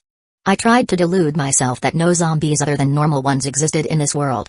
But that was stupid. I just ran away from the truth. The crawling zombie, dog zombies, and tyrant. I already guessed more would present, but not in this manner. Plaga and that scary stuff. Should I fight Las Plagas parasites? Also, Umbrella Corporation might be involved deeper than I thought. This new discovery was really stressing me. Hey, are you okay? Saya called out to me from behind, her voice laced with worries. My expression must be really bad right now. And to top it off. Make your choice, answer, yeah, I am fine. Reward, 10 shop points, turn around and pull her into a hug. Reward, 50 shop points, say nothing and kiss her. You're about to go anyway, go all out. Reward, 100 shop points, without saying a word, I pulled Saya and kissed her. Her eyes widened, but she accepted it very quickly. My tongue guided hers and twirled inside her mouth passionately. She wrapped her arms around my neck and closed her eyes tightly. MMMH. MMMHH, ding. You have received 100 shop points. Saliva exchanged between us and my left hand squeezed her ass. GHNN. She moaned sensually in between kisses. Wait. I. However, I ignored her and lifted her small body before carrying her to a desk near us. Removing my lips from hers, I started stripping her upper clothing, exposing her budding breast to cold air. The pink nipples erected due to temperature difference. My eyes feasted on the view of Saya's pale body. Wait. GEI. Saya pleaded gully, but her lower body betrayed her heart. Even when she said no, she actually wanted it. She was always there for the last 2 days, trying to eavesdrop on our room when I was with either Siko or Miss Shizuka. I always knew about it but kept silent. And now, I didn't feel like holding back. Stress and everything combined made me seek warmth, pleasure, and release. All thoughts about Raccoon City and possible threats were thrown aside as my lust took control over my brain. I couldn't resist it any longer. My eyes scanned Saya's flushed face and exposed large boobs. Her skirt was flipped upward, revealing her wet, dripping pussy. She didn't wear any underwear underneath it, making my job easier. I didn't realize it earlier, but she also wore no bra under her tank top. Pervert. I whispered seductively into her ear before biting her soft earlobe teasingly. Chapter 50, Inviting Saya. What else is this other than perverted? You called me one, but aren't you the actual pervert? To think you wear no underwear. That's Anne. Before she could even defend herself, I already bit her nape and trailed my tongue across the smooth skin of her neck down toward the valley of her tits. I fondled both, rubbing the pinkish tip gently. They felt so soft on my rough palms, and they twitched every time my fingers rubbed the areolas. Stop. If Mama finds out about this, oh, wait. No, we shouldn't do this now. She bit her lips, desperately trying to withstand the stimulation. No way. I replied stubbornly and kissed her to shut her up. Our tongue danced inside our joined mouths, sending an electrifying jolt throughout our bodies. HHN. MNGHH. I pulled away and licked the saliva trickling down from her mouth. I won't be patient today. We're doing it hard. Then, I removed my belt and pulled down my pants. I stroked my cock twice, slapping her wet slit with the head in the process. The pinkette groaned lightly in response, but I wasn't satisfied yet. With one hand on my dick, I inserted it slowly into her hole, deep inside her womb. Thick rod parted her lips wide open and filled the empty space. Saya arched her back, eyes closed tightly. Pleasure overwhelmed her. I thrust my hips forward until my balls touched her flesh. Calm down. Relax. With one command, I thrust into her relentlessly, creating a loud squelching noise as I slammed my hips forward and backward. The wet vagina swallowed my shaft hole without any resistance. On. Wait. Not there, MMN. Don't pretend. You love this. Here, take more. I smirked, holding onto her thighs before pinning them upwards, giving me access to slam in faster and deeper. Her legs locked themselves around my torso naturally. Her stomach bulged as the thick meaty object filled her inside. New. Oh, shit, fuck, oh god. Stop it, idiot, it feels too good. Each push caused her huge rack to bounce up and down, following my rhythm. Her long silky hair flew left and right according to my movement. Her eyes rolled in pleasure and her tongue hung out. Drool flowed freely from the corner of her lips, dripping to her chin. Shit, it feels great. I increased my tempo. Wet sound of sex echoed throughout the library hall as my cock stirred up the juices within. Lewd smell spread around. HNN. Coming. Saya tensed up and trembled in blissful sensation. The tightness around my crotch increased and my shaft pulsed. Feeling close to reaching orgasm, I picked up her light body from the table and placed her onto the sofa, lifting her legs onto my shoulders and pushing forward into the deepest part of her pussy. No, stop, I already came, idiot. You're too sensitive, Saya. I teased. God damn it. Fuck. Harder, faster, right there. Saya moaned like a bitch in heat, unable to speak properly between her breathless panting. Slap, slap, slap. NGGHH, more, please, alright. After that, she lost control of herself completely, crying and begging for me to fuck her faster. She cummed several times, squirting fluids all over. Lewd scent emanated from her cunt. It mixed with saliva dripping from her mouth and sweat pouring down her skin. Here it comes. I warned before shooting hot milky fluid straight into her womb. Thick semen splashed outwards. Oh, yes, give me all of your filthy sperm. Cum continued oozing from her slit and dripped to the leather seat below, forming a small puddle on the surface. White sticky liquid stuck everywhere inside of her holes, including her ass and tummy. Strings connected our bodies as I pulled out and had her lick it clean. She happily obliged, sucking it greedily, swallowing the leftovers. Then, we stayed still side by side. She kept licking my cock passionately from the floor, letting me enjoy its wonderful feeling while waiting for me to get hard again. Sex in a library sounds better than it seemed, I thought. You idiot, did you enjoy yourself? She growled angrily, cheeks flushed deep crimson. She glared daggers at me but still held my erect penis firmly. I did. Well, I didn't, she grumbled, licking the tip of my penis. So, tell me why you suddenly became aggressive after checking that Atlas book. I'll make you pay afterward. Why? I chuckled, patting her head. Of course it's because of this. Slap. She flinched when my cock slapped her pretty face. MMNPH. Stupid. Her nose smelled the musky odor coming from my shaft, but instead of complaining, she liked it and began sniffing deeply. Sun Deer was unexpectedly cute. I found myself patting her as she gave me a sloppy blowjob. So, what happened? She asked innocently with a mouthful of cock. Let's just say, there are worse monsters other than zombies coming. I see. She gulped the cock inside her mouth and sucked harder. Go on. You haven't finished yet.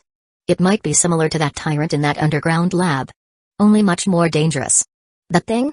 But you killed it easily before. Yes, I answered while caressing her hair lovingly.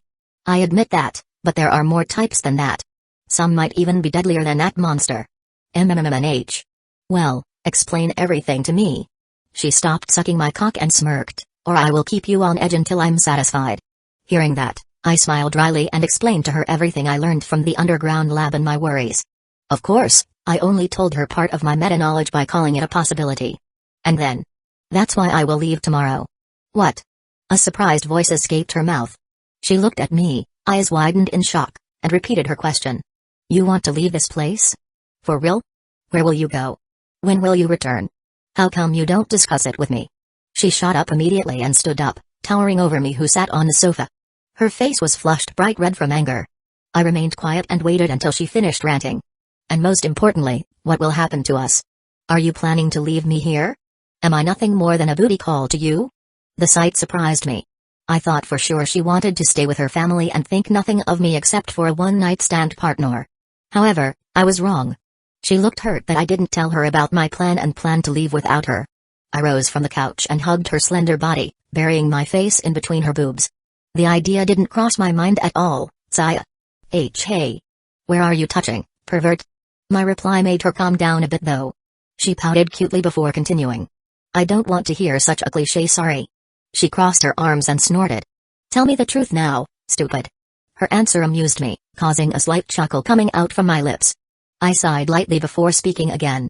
Well, I guess that's fine. I nodded my head. I intend on leaving this place permanently and find some really safe places, for me and my sister. I have some plan, but I have to scrap it after the communication returned today and received that message, so. You're going overseas? She asked, remembering the map I opened earlier. Yeah. Saya fell silent, thinking hard. She bit her lower lip nervously as her eyebrows furrowed. I didn't force her, deciding to give her time to make a decision. She fixed her clothes, huffed, and left with a stomp.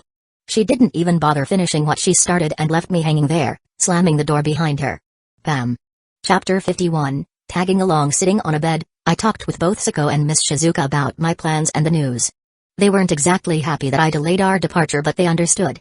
Especially Miss Shizuka after I explained that I received a message from Miss Rika that she was overseas. Take your time preparing everything. If Rika is overseas, then there should be no hurry. The nurse smiled at me, I am just glad she's okay. Yes, I believe she's fine. Rest for tonight and we will resume our journey tomorrow. I replied, smiling faintly. With that, Miss Shizuka returned to the tent to look at her patient for the last time. As for Sako, it seems things are going to get tougher. We must be cautious, brother. Sako commented quietly, sitting closer to me. That giant from before. I need to hone my swordsmanship further to defeat someone like him. I actually chipped my katana a little in the battle. She unsheathed her beloved blade from its scabbard and showed me the blunt edge. There was a slight dent there. And then, she pointed at another nick on the other side. Can we repair it somehow? I asked. Sako shrugged and shook her head. Maybe it can be done if we find someone capable. I hope we can fix it sooner than later. Sword was essential for Sako, as she fought mainly using it. That's why we need to sharpen or buy a new one as soon as possible. There are still quite a few katanas, both wakizashi, tanto, and one odachi. When I looked at our house's katana collection, there were plenty of useful ones. Some of the katanas were used in ceremony and had dull edges, but we had quite a few real swords and two polearms, naginata and yari. I planned to stop by our house to get some katanas and the supplies I gathered before the apocalypse. I bought everything I needed: food, medicines, camping supplies, canned butane gas, and other stuff useful for the apocalypse already. From what I count, it would last us enough for a year, maybe less with 3 people. I could secure our means of transportation overseas while we were in Tokunazu City. Airport? Who would fly the plane? I knew how to operate a helicopter, but I couldn't hope there would be one there. Military base? I had hopes in that place. However, if JSDF was still active, I might not be able to use their vehicle. Every vehicle was important in a zombie apocalypse. So the most realistic option for us is ships. Although a port wouldn't guarantee a free ship, it should be safer compared to other transportation places. We also still need supplies. Fortunately, we had enough. And I also bought fishing equipment for us. Fishing and hunting were basic skills necessary to survive in these kinds of worlds. The rest? Guts, power, anything. Surviving alone feels hollow, that's why I wanted to have a goal. I wanted to give Zuko a goal so she won't turn into a mindless killer too, addicted to killing zombies. People couldn't just live by fighting zombies day in and day out. Now I am really troubled. Is it about Takagi-san? I smiled wryly. Right, she too. After I told her about my plan to leave, she bolted out and disappeared, ignoring me ever since. As far as I knew, she was in her room all day, alone. What should I do with her? Honestly, I had no idea. Well, not really. It's true she's on my mind though. I admitted. But not that much. She pouted childishly at my words. Then, she hugged me from behind. Don't forget you're mine, brother. Now you're playing possessive? Interesting. I chuckled, teasing her. However, Zuko remained still and continued whispering, I can accept sharing, but I will never give you up. She paused briefly before continuing, don't leave me alone, big brother. I looked up, our eyes met. Her violet eyes reflected fear. She seemed genuinely frightened at the thought of losing me, afraid that one day I'd abandon her. Therefore, I caressed her cheek gently. It will never happen. Time flew as we spent hours talking. Just enjoying ourselves, forgetting reality for a moment, living peacefully like before the end of the world arrived. Morning arrived rather fast and we got up early for our trip. At least for me and Miss Shizuka, who woke up pretty early in the morning. As for Zuko, she slept late yesterday so she's still half asleep. Anyway, as I expected, Saya hadn't contacted me since last night. I only found out her whereabouts from her mother when I took breakfast and left to prepare for our departure. It seemed like she stayed in her room since yesterday, brooding alone. After hearing that, I just let out a bitter laugh and went outside. From now on, it would be only the 3 of us going overseas to search for Miss Rika. Or so I thought. Because at the moment we stepped outside. You're finally here. Saya stood in front of the gate of the mansion. Behind her were 3 suitcases lined up neatly next to each other. Seeing our confused expression, she grinned proudly and flicked her bangs. Humphrey. I can't leave a lot of you alone if you're going overseas. Do you even understand English? She crossed both arms smugly. Be grateful. I will be joining you. Saya. Miss Shizuka spoke in disbelief. What's the meaning of this? The pinkette stared back at the older woman, her eyes showing firm resolve. I am serious. But how about your parents? It doesn't matter, she answered immediately without hesitation. They already allowed me. I will go there to obtain intel from Mom's information network and act as Ki's guide. Then, she turned to me with a confident grin. I could guess what she thought just from that gesture. Perhaps she didn't think I could get to the destination easily. I know how to speak English well, but maybe I shouldn't correct her. In the end, I only smiled and pointed at her suitcase. Useless baggage. You can join, but not those. Saya opened her mouth, but after looking at her 3 large luggage and our backpacks, she closed it again and scratched her cheek awkwardly. Well, I suppose I should just bring this one then. There is a satellite telephone and radio communication device inside, so it's important. She grabbed the smaller suitcase amongst 3 and pushed the other 2 away. There, only 1 bag for me. Good enough, I nodded. Let's go then. Chapter 52, Home Sweet Home. After saying goodbye to everyone, which surprised Takashi's group, we left the mansion with our Humvee. Miss Shizuka drove us toward my house. Along the way, there were corpses of many zombies littering on the roads, mostly dealt with by Don Takagi's group.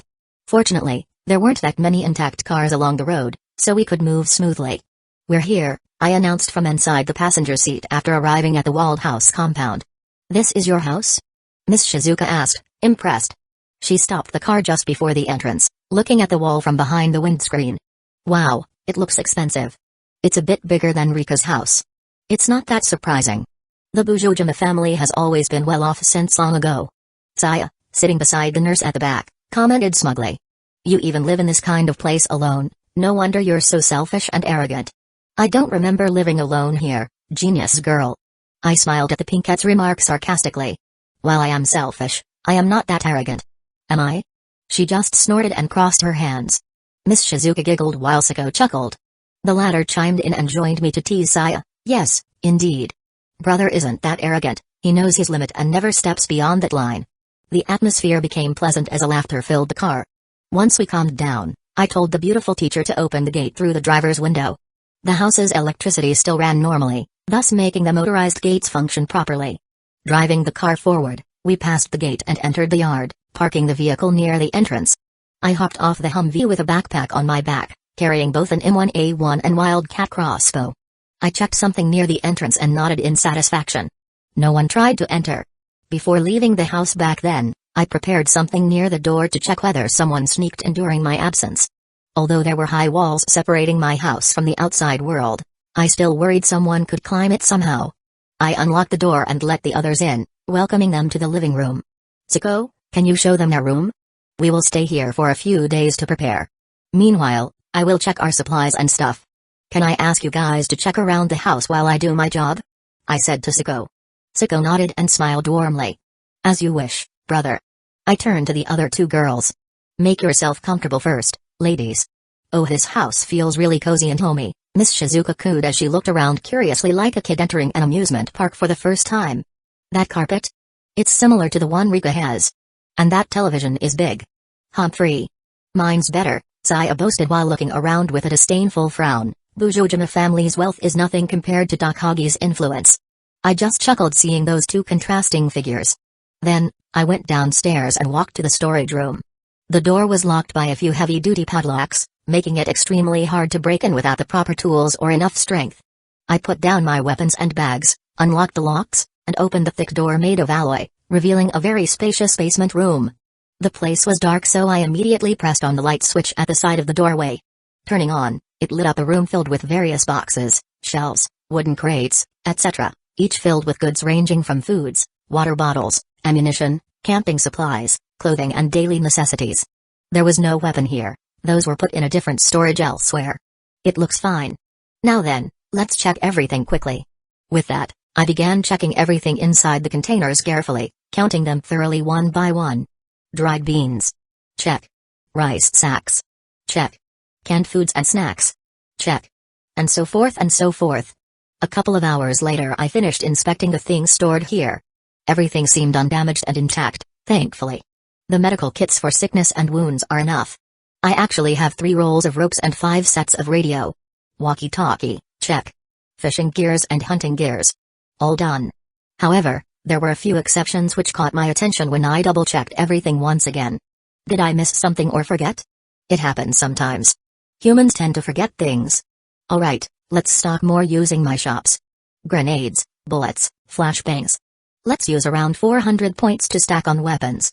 That way, Sako and the others wouldn't be suspicious when I suddenly pulled out something. I would use Miss Rika's name if they asked me where I got them. Usually it wouldn't work. But for an airheaded nurse and 2 people who knew nothing about Miss Rika? I guess they would believe me. 2 grenades for 100 points. 5 flashbangs for 125 points. With this we have a total of 4 grenades and 5 flashbangs for emergencies. That left me with 2,685 points. Wow, it decreases so fast when I actually use them to buy something. But I wouldn't regret this. I would give them a flashbang each and I would hold 2. As for grenades, it's too dangerous for them to use.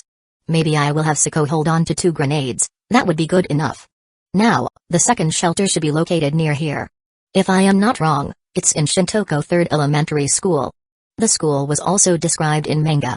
Based on the wiki, it was where Takashi's mother worked. The manga also ended when Rei's mother joined Takashi's group and headed there, so I knew nothing much about what happened inside. Not that I would know what happened anymore with Resident Evil mixed into the world. It should be around 10 kilometers or so. The roads aren't exactly safe. Not that it's a problem. My goal of visiting that place was to meet JSDF.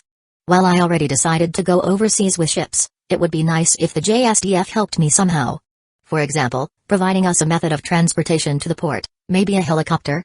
Asking for a fighter jet might be asking too much. Still, it would be wonderful to use one. It's also worth searching the military bases. Speaking of base, I haven't seen Alice and the dog from the anime everywhere. Did they die? I honestly had no idea. Anyway, the JSDF should be in elementary school right now. That would be the best option, I think. Unfortunately, as usual, when I faced a choice, the system immediately appeared before me. Make your choice. 1. Go to the Shintoko 3rd Elementary School and contact the JSDF there. Reward, 100 shop points. 2. Visit the police station nearby instead and raid it, then drive straight to Tokenazu International Airport. Reward, 300 shop points. 3. Don't worry about JSDF. Go straight to the military base and meet JSDF there. Reward, 500 shop points. Huh? These choices. I narrowed my eyes. Something felt strange about it. Was there a military base near Tokenazu City? There shouldn't be one around. Maybe they set up camp after the outbreak happened? Was I wrong in assuming the zombie threat wasn't that bad? Something isn't right, I muttered. My eyes landed on the second option, specifically on the raid word. This weirdness. At this point, my mind kept remembering what happened in that abandoned lab. Tyrant attacked us from nowhere and I just barely escaped alive. The problem was Tyrant's attire. He wore a police outfit. Maybe. It was just my mind playing me, but I had suspicion that something might be hidden in the police station, that this fucking unreliable system gave me a reward higher than the safest choice. Could it be? Of course, there should be zombies, but what if Umbrella placed their lab below the police station like that mall? The system seemed to play with words and intent rather than spelling it clearly, making the whole ordeal annoying to deal with. The reward is also increased by 200 points. I should be more cautious when the reward was given at that amount. 500 points and above was the same as the choice to save Takashi and his friend, which then led me to fight Tyrant. But I need those points. I sighed. Honestly, 500 shop points could be used to purchase many things. But I couldn't make a decision alone. Let's talk with the girls first. With that decided, I went upstairs to inform everyone that we had 2 destinations this time. After gathering all members in the living room, I began explaining what I told myself earlier, complete with the dangers that may lurk. Chapter 53, Moving Scheme. There is a chance that the big zombie we encountered in the mall lab, Tyrant, can appear again, I said seriously. I intentionally hid the fact that there were probably 2 labs instead of 1. Although they saw one giant zombie, they didn't have knowledge of such a creature existing elsewhere. That's why I chose my words carefully to hide that fact. Are you sure? Tsuko inquired. No, I answered simply. Saya then chimed up with a frown on her face. What's in the police station, anyway? And why did you need to go there? A reasonable question. I thought of what reason to give, thinking as fast as I could. It's on the way to the international airport. I wanted to see if I can secure more weapons in the police station while heading to the port to seek transportation. But what about the soldiers? They surely can provide us with some sort of help, right? Miss Shizuka added. That's what I thought too, but then I realized something. Will the JSDF give us their vehicle for free? We're just high school boys and girls, and a nurse. I explained kindly to Miss Shizuka, who looked confused. If they did agree to send us somewhere, will they take responsibility? I mean, we're literally escaping from our country. Miss Shizuka furrowed her eyebrows, thinking hard. What do you mean? Of course they will help, right? We are still civilians. Not quite right, Saya interrupted before Miss Shizuka finished her sentence. I glanced at the genius girl in interest, wanting her to continue. Because Japan is under attack from these zombies, martial law is enacted. JSDF is in charge of restoring peace. Unfortunately, evacuating civilians using one of their military vehicles overseas are. She paused and shook her head. Not a priority. Exactly. I nodded at her explanation. We are nothing more than liabilities for them. The teacher seemed to think deeper than usual, her face grimaced in frustration, but, shouldn't they still protect civilians from danger? They do. That's why they created a shelter somewhere. Tsuko nodded, however, giving a vehicle or aircraft just because some civilian asked for it. They won't do that. At most, they will let us stay in the shelters where civilians gather. Wait. Is there a place where many civilians gather? Miss Shizuka widened her eyes, surprised. Her tone sounded hopeful. Why don't we just stay there then? The three of us looked at Miss Shizuka quietly, our eyes staring at hers intently. She was an airhead as always and seemed unable to comprehend our situation. Do you want to live together with hundreds of other survivors inside a cramped space? Saya asked mockingly, her lips curled upward scornfully. Do you even know what kind of person there is? Criminals, murderers, thieves, rapists. Many horrible people can be there. Not to mention, zombies are pretty much everywhere, so they might find us at any moment. She remembered them all accident. We are safer with 4 of us compared to when we're grouped together with hundreds of other people. I said quietly. Is that so? As if having no idea about it, Miss Shizuka tilted her head quizzically. I thought we left the mansion because you just didn't want to be bothered and want to have more sex. Am I wrong? Siko and Saya choked on their saliva and coughed violently. The innocent question struck them unaware, leaving both young girls speechless. Me? PFFTT. I covered my mouth to prevent my laughter coming out. PFFT ha ha ha. I laughed and held my stomach. Marikawa Shizuka, truly someone whose thoughts were always filled with lewd but pure ideas. Without her, this zombie apocalypse would be grim. Her expression of confusion made my stomach churn as I tried my hardest to suppress my mirth and smile. Saya and Siko gawked at the busty blonde's words, the former's face beat red, obviously embarrassed. Nice job, Miss Shizuka. Keep going. I calmed myself and straightened my posture, grinning. I told you that we were going overseas, no? I got a message from Miss Rika. I clarified to her. Oh yeah. The woman blinked cutely, seeming to forget about my initial explanation to the whole gang last night. How can you forget? Saya huffed, annoyed by how clueless the mature nurse could be. Unbelievable. Miss Shizuka sheepishly smiled at the tsundere's remark. Her cheeks dusted with slight tinge of blush from embarrassment. Well, I'm sorry. It was nighttime yesterday and I wasn't paying attention very well. I was tired and sleepy back then, so. She scratched the back of her head and laughed awkwardly. Seriously. Let's start again. Sighing in resignation, I rephrased what I wanted to convey to Miss Shizuka. With a simple explanation, she immediately understood it. And we began our discussion after that. Meanwhile, my phone still had a signal, so I sent a message to Miss Rika, a reply that she should wait for us. In a certain city in the US, a woman with tanned skin wearing a tight leather jacket and long pants sat behind a sniper rifle, PSG-1, on a high roof. The magazine slot was empty, indicating it had been already fired, with fired shots laying everywhere. Her purple hair hung loosely across her shoulders, she swept her fringe aside to get clear vision on the sight. Then, she pushed the safety off position to the firing mode without thinking. The muzzle flashed brightly twice, echoing loudly through the otherwise silent street full of abandoned vehicles. Down below on the pavement, a pair of undead slumped over backwards as 2 holes appeared between their lifeless eyes simultaneously. Their limbs twitched erratically for several seconds before falling limply onto the ground like ragdolls. A police officer with short brown hair wearing a RPD vest that was about to be attacked by the zombie looked in her direction and waved his hand. He clutched his pistol tightly before storming inside the police office that seemed to be abandoned. Above the entrance, the words Raccoon Police Station were written. That's one ass saved. She muttered. The woman then leaned closer and looked over her scope. There were a few people, seemingly police and secret services, inside the police station. She confirmed their positions carefully before pulling away from the scope. This is a bit boring. At that moment, she pulled out her flip phone, which she had set to silent to avoid being discovered by any enemy forces within earshot. On its screen showed an unread message notification. Checking it out, she read the name of the sender. It's him. Chapter 54, Rada smile tugged the corner of her lips. She knew that boy would survive. The boy who somehow knew a lot about guns and was enthusiastic about them. Her friend, a high school nurse, introduced him to her.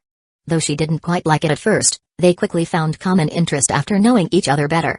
Moreover, being a part of the Busujima family who were known to be martial artists in Japan made the boy an excellent fighter. Or so she assumed. Let's see. The message was pretty short but on point. Boy, Miss Shizuka is safe. I took your guns. And we will go to Chicago soon. Not bad, boy. The woman grinned. A loud explosion from afar didn't bother her at all. She only raised her head slightly and frowned. It's time to leave. The people inside the police station were experts, known for their skills of survival in extreme situations. Rika didn't need to linger any longer. Her mission of protecting them to reach the police station safely had concluded. A sniper didn't overstay their welcome. And so she packed up and left the city, returning back to Chicago in her motorbike. We arrived at the same conclusion. Going to the airport to find a pilot and a plane would be the fastest route available since JSDF were too busy managing the situation. Moreover, we had no way to gain trust from them just for us to request transport service. Thus, we geared up for our trip. Humvee was still functioning well after refilling the tank, so it became our primary transportation. As for protection? Well, the black armored car was already bulletproof and sturdy. So, it's kinda alright if I said, adding more protection is unnecessary. Unless it's really necessary, like putting spikes on its body to make sure zombies would suffer massive injuries when it collided against them. The city is so empty. Saya commented, looking around from inside the passenger seat. Just what the heck is happening? Where are the people? I shrugged at her words. Dead? I suggested dryly. Of course, genius. She replied sarcastically. I ignored her sarcasm and focused on looking out. What Saya said had truth in it. Compared to the number of zombies and people I saw in the first day, the corpses on the ground were less numerous while there were no humans besides us. This means there were little to no people running around or fighting for survival. Where were the other corpses? Well, I noticed some being piled up in corners, like in the shadowed area below stairs or beside trees. Most of the zombies were clustered together on sidewalks where they seemed to converge in a single spot. Did people turn into zombies and they all gathered here to die? Or were there survivors moving these corpses? But who? Who would move corpses to certain spots? The police or military should be helping survivors, not picking dead bodies. And civilians wouldn't be willing to touch them.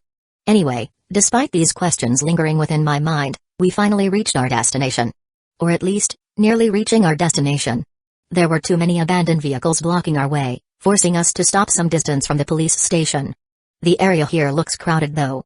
Saya pointed out, referring to the number of zombies. Many people must be flying to the police to ask for help. It's natural that there are more zombies here, considering the chaos on the first day. I deduced. I will go to the police station with Siko first.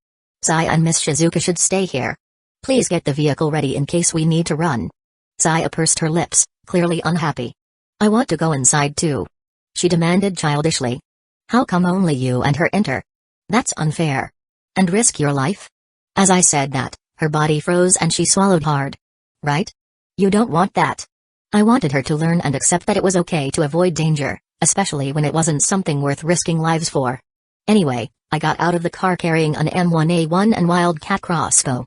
Siko also took her katana and her riot shotgun with her. She didn't want to be helpless when her blade couldn't cut her opponent again. Both of us moved cautiously as we approached the gate. The atmosphere suddenly changed once we stepped past the cars. Zombies groaned louder, filling the streets with an eerie atmosphere, like a scene taken straight out of a horror film. Fortunately, it wasn't all that terrifying. As long as I paid attention to my surroundings and avoided making noises, we could pass without issue. Slowly advancing while staying alert every step of the way took longer than expected, but we eventually made it safely. Once near the gate, a pair of zombies stumbled forward to greet us. Crunch. Siko thrust her katana between their temples, piercing them instantly. Her movements were swift and fluid, no hesitation whatsoever. Their brains ceased functioning and fell backward lifelessly afterwards. This is sharp. She mused as she looked at her new blade, one of the collections in our house. Glad you like it. I whispered while peeking at the gate. Now, then. The air here is so unpleasant. I have a bad feeling about this place. Yes. Her brows furrowed slightly before turning towards me. I stared deeply into her eyes for a brief moment, trying to read her emotion beneath her stoic expression. What I found was anxiety mixed with anticipation. She wasn't afraid of danger nor fearful of death, but anxious about unknown possibilities and hoping for something unexpected to occur during our search. Something more exciting than zombies. The idea of having a durable killing target to test her strength on. Just like the tyrant we met last time. She yearned to hone her skill in actual combat again. Ready? I broke off my stare, focusing back on the task ahead. Let's check inside.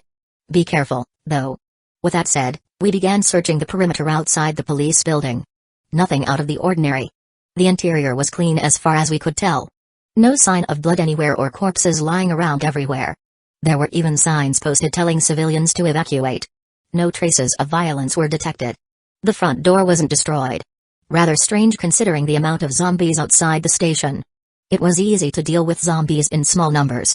The police probably barricaded themselves inside? But then, as we advanced, the strangeness of the atmosphere increased exponentially. Despite the number of corpses strewn everywhere, the street itself seemed almost spotless, unlike what one would expect from such chaos. The road isn't even bloody. My gut feeling told me that there was no active presence within the building. At the same time though, it was unnerving. My intuition was rarely wrong when dealing with dangerous situations, thus I stayed vigilant. And then, I saw it. A path underground, something that I had been suspecting since arriving at this place. On the entrance, a familiar red and white logo of the biggest biohazard company in the world, Umbrella Corporation, was drawn on top of a steel plate. It read, Underground Laboratory Access. There was another lab. And just then, I heard multiple gunshots being fired from downstairs, confirming my suspicion. Zombies shrieked in response, presumably startled by whatever caused those sounds. Shit. Someone was still alive down there. Let's go, sis. Chapter 55, Suspicious Man. The underground's hallway was dark and narrow. The air smelled stale with faint traces of smoke lingering about. Dust had accumulated everywhere, causing me to cough whenever breathing in. Insects skittered across floors and walls, creating soft buzzing noises akin to cicadas chirping outdoors. Zombies growled softly amidst shadows lurking throughout unseen corners. I clicked on the flashlight mounted atop my rifle. Two corpses laid motionlessly nearby, their uniforms indicated police officers, while pistols gripped firmly between their fingers. Several empty shells scattered throughout the surrounding vicinity. The bodies appeared fresh, probably less than 30 minutes ago according to the smell. Siko scanned through the surroundings warily, eyeing everything carefully as if expecting ambush from every direction possible. Let's move. I motioned for her to follow. We tread lightly through a dim corridor and arrived at a room with cubicles filled with computer monitors connected via cables attached directly into sockets embedded in ceilings. Everything looked untouched aside from bloodstains splattered against tiles. Empty cartridges littered across the carpeted floor, indicating intense battle ensued within the confines of these rooms earlier today. There was one corpse sitting limply against a wall adjacent to the door leading deeper into the facility, likely killed during a struggle between fellow policemen. Bullet wound, I commented after inspecting the victim's injury closely. He was shot point blank. Maybe a friendly fire, or he got betrayed. A pool of crimson liquid stained shirts beneath the man's uniform. Judging by the size of the stain and the amount of time it took me to assess the situation here, his life must have been over shortly following his demise. They were overwhelmed. Siko concluded solemnly. Either someone panicked, betrayed others, or they were unlucky enough to encounter zombies that came back faster. Yeah. I nodded in agreement. They could have survived had luck played out differently for them. But something was strange. Why did they run to the basement instead of getting out of this place? Now that you mentioned it. Siko frowned slightly before continuing her words. It does feel unnatural. If they went downstairs to hide from danger, the way we came from is too risky. I nodded again. Yeah. I guess there must be another exit or TSK. An important reason. Like. Siko turned her gaze towards me expectantly as I peered around once more to make sure nothing else lurked nearby while pondering over the possibility of alternative escape. Usually, underground like this had ventilation shafts large enough to fit human bodies, or even maintenance tunnels similar to subway systems in most cities nowadays. I had already confirmed Umbrella Corporation had something to do in this underground. However, I underestimated how large their scale was in the high school of the dead universe. As my thoughts drifted elsewhere momentarily, footsteps interrupted us. Siko reacted swiftly by grabbing onto my arm tightly before pulling herself closer toward me until our faces mere centimeters apart. Our breaths intermingled briefly before her eyes roamed around. We were hidden behind the door frame, away from the direct line of sight of whoever was approaching us. I put down M1A1 and pulled out my handgun, pointing it at the doorway. Click. Clack. Click. Clack. Judging from their uneven footsteps, the person was running. And from the sound, there was only one. After a few moments passed by, the figure revealed himself to be a young man dressed in a gray suit and blue striped tie. He looked haggard yet handsome. His disheveled appearance gave him a wild look despite his suit. He appeared stressed, judging from his tense muscles. Huff. Huff. Huff. I need to run. It should be here, the serum. The man panted heavily as he leaned against the wall beside the entrance leading further down below. Blood stained his right sleeve near elbow region, suggesting he received injury sometime before entering. When his chest rose up and down due to labored breathing, his Adam's apple bobbed slightly up and down along with rhythmic movement. His eyes darted around frantically. He disappeared into the darkness. Only then did I come out of my hiding space. I looked at Siko and nodded. We agreed silently and followed the man. I doubted he'd get far ahead considering how wounded he seemed earlier. Besides, if we encountered problems later on, we could always deal with it. The path he took involved a few turns here and there, which meant he was familiar with the layout of this laboratory. Suddenly, He stopped moving altogether in front of a double door. Sicko and I stopped too, crouching behind the corner, watching the man fumble around. He used a keycard to unlock the door, entered the code, and opened it. Beep. Then he quickly disappeared inside without noticing us. The door was quickly closed after that. Sicko raised an eyebrow questioningly but said nothing as she waited patiently behind me. "What should we do, brother?" she finally asked quietly after noticing my hesitation to act immediately. We weren't pressed for time, so I decided to observe the situation calmly rather than rush things carelessly like usual. Unfortunately, we had no such luxury. "Let's follow him."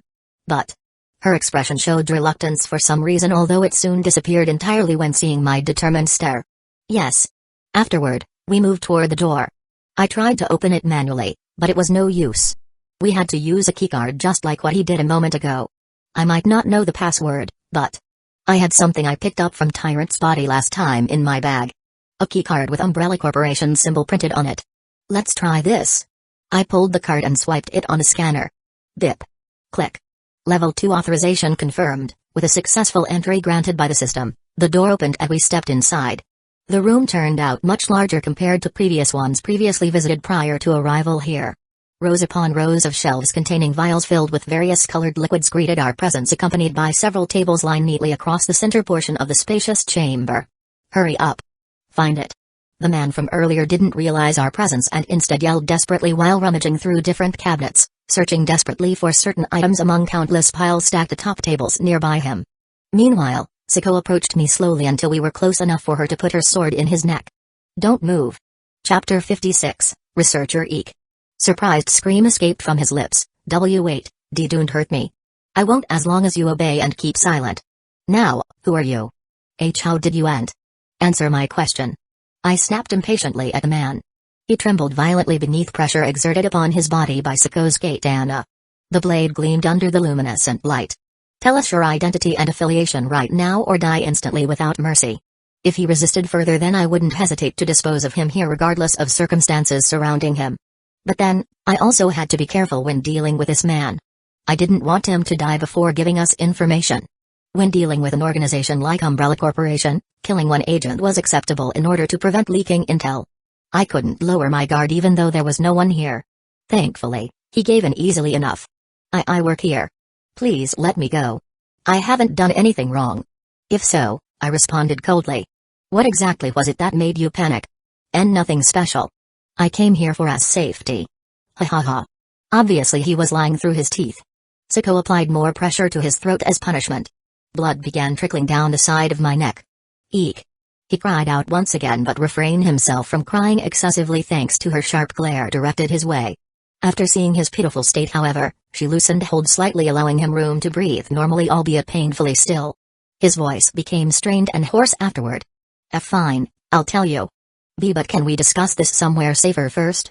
"Safer?" I raised my eyebrows and observed him. His eyes darted around at some corners.